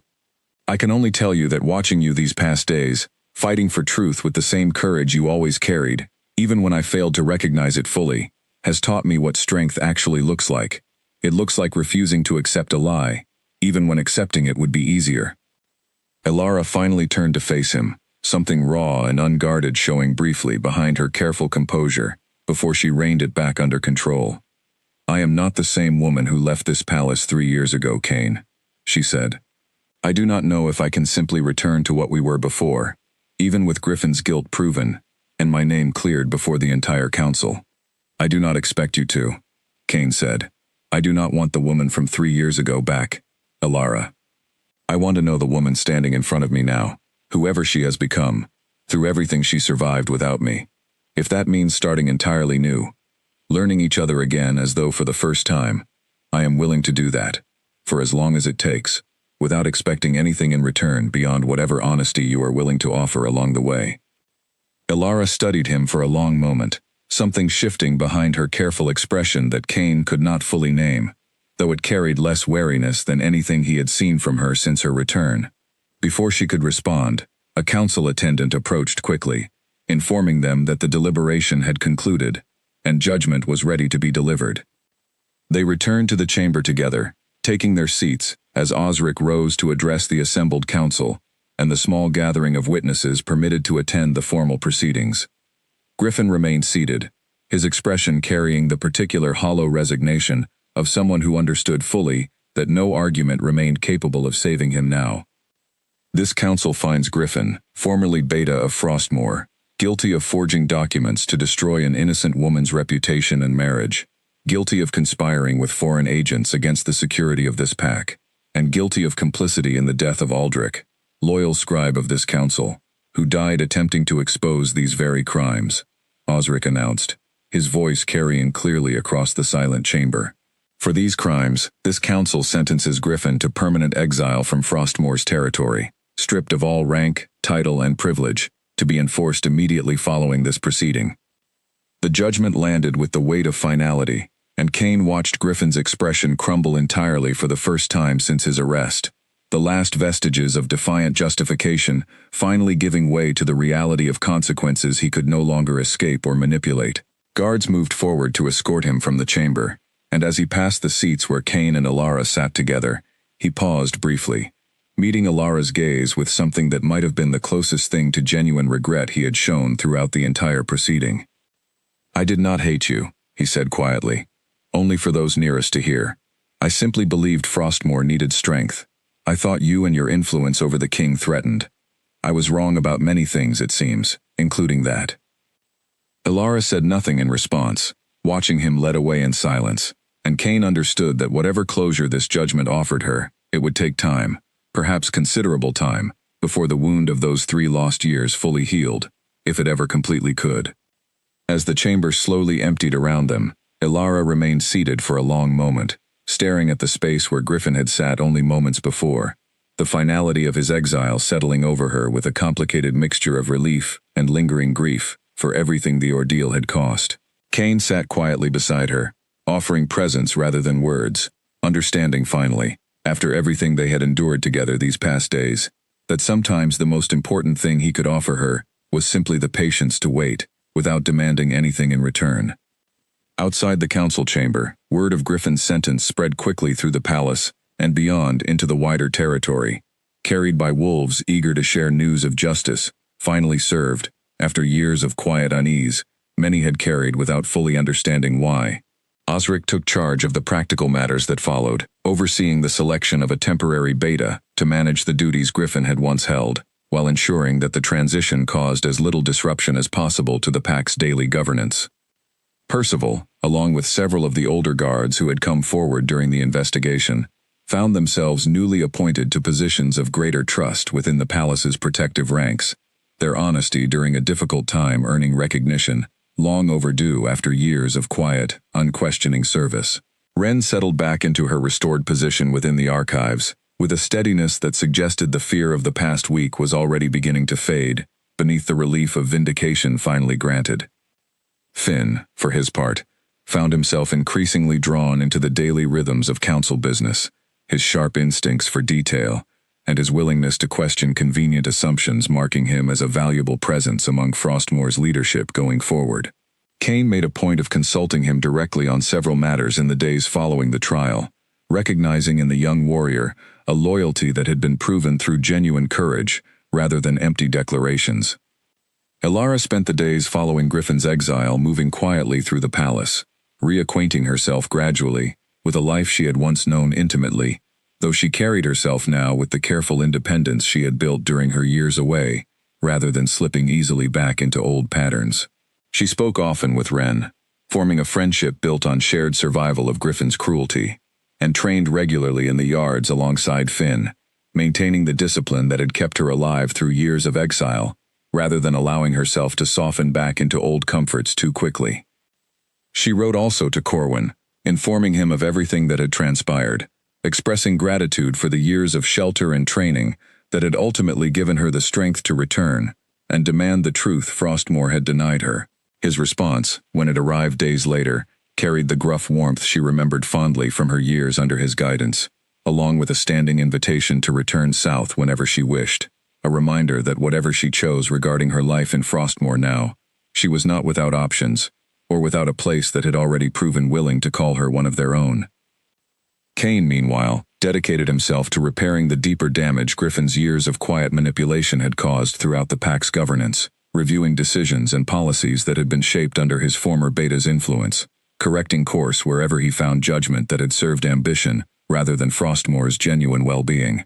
The work kept him occupied through long hours, though he made certain, each evening regardless of how the day's business had unfolded, to seek out Alara if only briefly, unwilling to let the careful progress between them stagnate through simple neglect or the easy excuse of duty's demands.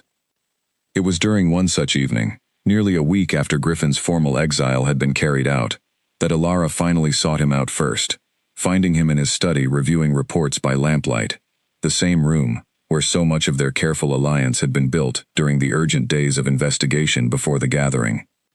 "I have been thinking about what you said," she told him, settling into the chair across from his desk without waiting for invitation, "about learning each other again, as though for the first time." Cain set aside the report he had been reviewing, giving her his full attention. "And what have you decided?" "That I am willing to try," Alara said, "though I make no promises about how quickly, or how completely. Trust can be rebuilt after everything that came before. I need you to understand that clearly, before we take even one step further toward whatever this becomes. I understand, Kane said, and meant it fully, grateful simply for the chance she was offering, rather than expecting anything beyond the patient, careful rebuilding she described. Whatever pace you need, Alara, I will match it. I have already waited 3 years believing you gone forever. I can wait as long as necessary now, knowing you are here, and knowing there is finally a real chance for something honest between us again.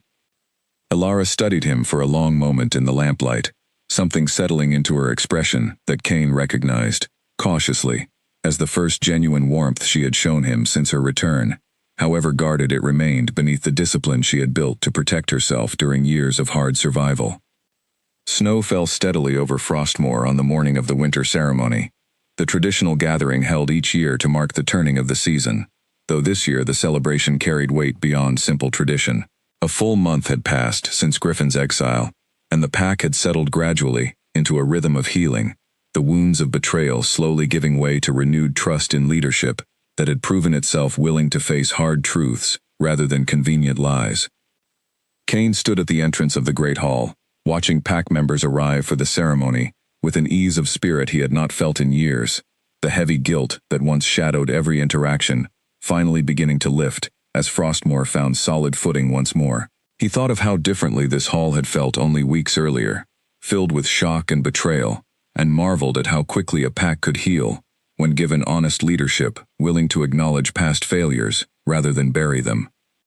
Alara approached from across the courtyard, her cloak dusted lightly with snow, and Kane felt the familiar warmth that had grown steadily between them over the past weeks, patient and careful, built through countless small moments of honesty, rather than any single dramatic reconciliation.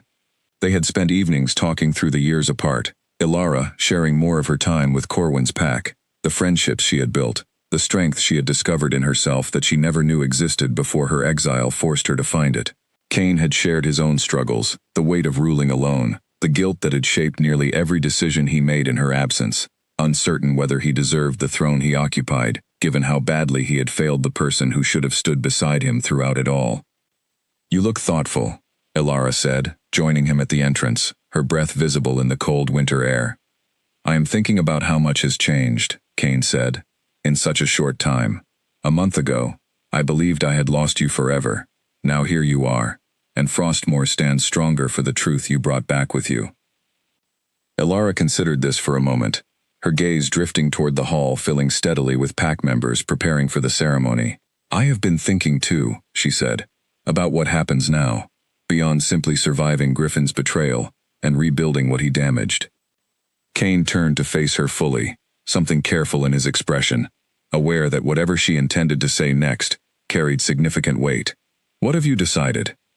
"I have decided that I do not want to simply return to being your queen in name alone," Alara said.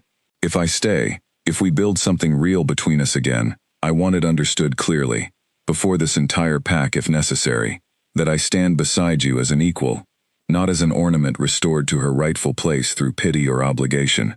I fought for this truth myself, Kane. I do not intend to fade quietly back into a role that asks less of me than I am capable of giving."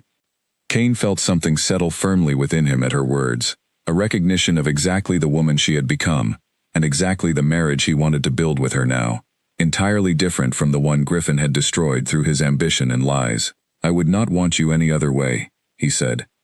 "I have watched you these past weeks, leading efforts to rebuild trust among the guards, advising on matters of pack security, with instincts sharper than most counselors twice your experience. Frostmoor is better because of the woman you became during your exile, not despite it.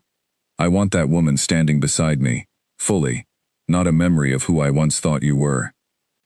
Alara studied him carefully, searching perhaps for any trace of the uncertainty or fear that might have colored such a declaration weeks earlier, finding instead only steady conviction that had been earned through weeks of patient, honest effort, rather than empty promise. "Then perhaps," she said slowly, "it is time we stopped simply coexisting carefully within these walls, and started building something worth the fight we both put into reaching this moment." They entered the Great Hall together as the ceremony began, taking their places at the head of the gathering, and Kane noticed immediately The difference in how the pack regarded them now, compared to the uncertain tension of Alara's first return weeks earlier. Wolves who had once whispered suspicion now offered genuine warmth, the vindication of her innocence, and the courage she had shown in uncovering Griffin's betrayal, earning respect that went beyond simple pity for wrongs suffered. Osric rose to address the gathering once the traditional opening rites had concluded, his voice carrying the weight of an elder who had witnessed Frostmoor through difficult transitions across many years of service. "This winter marks a turning point for our pack," he said, "not simply in season, but in the strength of leadership we have witnessed reclaim its footing, after betrayal nearly destroyed everything we had built together. Lady Alara's return, and the courage she showed in demanding truth rather than accepting comfortable lies, has reminded this pack what genuine strength looks like." The gathered wolves murmured their agreement, and Cain felt Alara's hand find his own quietly beneath the ceremonial table, a small gesture that carried more meaning than any grand declaration could have managed. He glanced toward her, finding her already watching him. Something steady and warm settled fully into her expression now, the careful wariness that had defined her return weeks earlier, finally giving way to something that felt, at last, like genuine trust, rebuilt through patient, honest effort. "I have one more matter to address before this ceremony continues," Cain said, rising from his seat, the hall quieting immediately at the shift in his tone. He turned to face Alara directly, understanding that whatever words came next needed to be spoken clearly, before the entire assembled pack, not simply in private between the two of them. "3 years ago," he said, his voice carrying steadily across the silent hall, "I failed the woman standing beside me, choosing political convenience over trust, silence over defense, when she needed me most. I cannot undo those years, and I do not ask this pack, or Alara herself, to pretend that failure did not happen. But I can promise, before all of you as witnesses, that I will not fail her again. Whatever comes next for Frostmoor, she stands beside me not as a queen, restored through obligation, but as an equal whose strength and courage saved this pack from a betrayal that might have destroyed us all, had she not refused to accept the lie that ended her place here 3 years ago." He turned back to Alara, extending his hand toward her, not as a gesture of possession, but as an open invitation she remained fully free to accept or decline. "I am not asking you to simply forgive the past, Alara. I am asking you to choose, freely, whether you want to build something new with me, as the woman you have become, standing fully as my equal, rather than waiting quietly for me to finally deserve you." The entire hall watched in hushed anticipation as Alara rose slowly from her seat, studying Cain's extended hand for a long moment, before finally meeting his gaze directly, something resolved and certain settling fully into her expression. "I did not come back to Frostmoor for you, Cain," she said, her voice carrying clearly across the silent hall. "I came back for truth, for justice, against the man who destroyed years of my life, through cruelty and ambition. But somewhere during these past weeks, watching you finally listen, finally stand beside me, rather than behind convenient political pressure, I found something I did not expect to find again." She took his hand, her grip steady and sure, nothing like the reluctant tolerance she had shown weeks earlier, when trust between them still felt impossibly distant. "I choose this," she said, "not because you waited 3 years for me to return, but because you finally became someone worth choosing, someone who earned trust through action, rather than simply demanding it through old claims of marriage and title." The hall erupted into warm celebration, the pack's collective relief and joy carrying through cheers that echoed off the ancient stone walls. 3 years of quiet grief and uncertainty, finally giving way to genuine hope for Frostmoor's future, under leadership that had proven itself capable of facing hard truths, rather than hiding from them. Cain pulled Alara close, the formal ceremony forgotten for a moment in favor of simple, genuine relief that the woman he loved had chosen, freely and without obligation, to stand beside him once more. As the winter ceremony continued around them, snow still falling steadily beyond the great hall's tall windows, Cain understood finally that the reunion he had once imagined, filled with simple gratitude and restored comfort, had given way instead to something far more meaningful, a partnership built not on old claims or lingering guilt, but on truth, fought for, and earned through genuine courage on both their parts. Whatever challenges Frostmoor faced in the seasons ahead, Cain knew now that he faced them with a queen whose strength matched his own fully, a partner chosen freely rather than simply restored through the passage of time and quiet waiting. The Alpha King had learned, finally, that love proven through patient action mattered infinitely more than love merely declared through empty words, and Alara, standing beside him as the pack celebrated around them, had found in that lesson the truth she had risked everything to bring home. Later that evening, once the formal celebration had given way to quieter gathering among close friends and trusted advisors, Alara found herself standing near the same portrait gallery where Kane had spent so many sleepless nights during her investigation, studying the painting from their original bonding ceremony, with an expression far different from the wariness she might have shown weeks earlier. "I remember hating this portrait when it was first finished," she said, as Kane joined her, his presence now welcome, rather than simply tolerated. "I thought I looked far too stiff, far too formal, nothing like myself at all." "I always thought it captured something true," Kane said, "even in its formality. The way your eyes looked directly at the painter, refusing to soften into the demure expression tradition expected of an alpha's new mate. Even then, you refused to simply fade into decoration."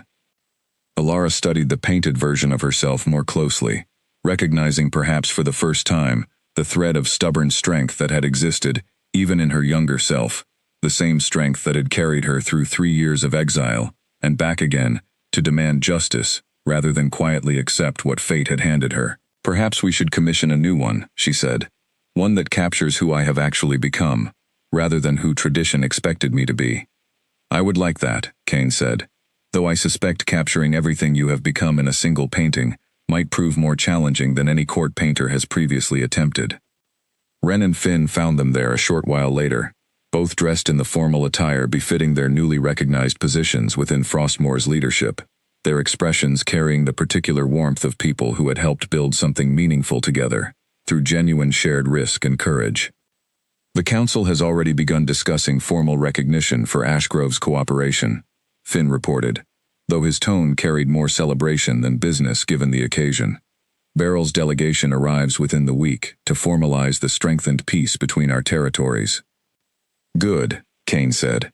"That alliance deserves proper honor, given how much it cost them to share evidence that implicated their own advisor's betrayal." Ren smiled, something lighter in her expression than Kane had seen since her rescue from Griffin's guards weeks earlier.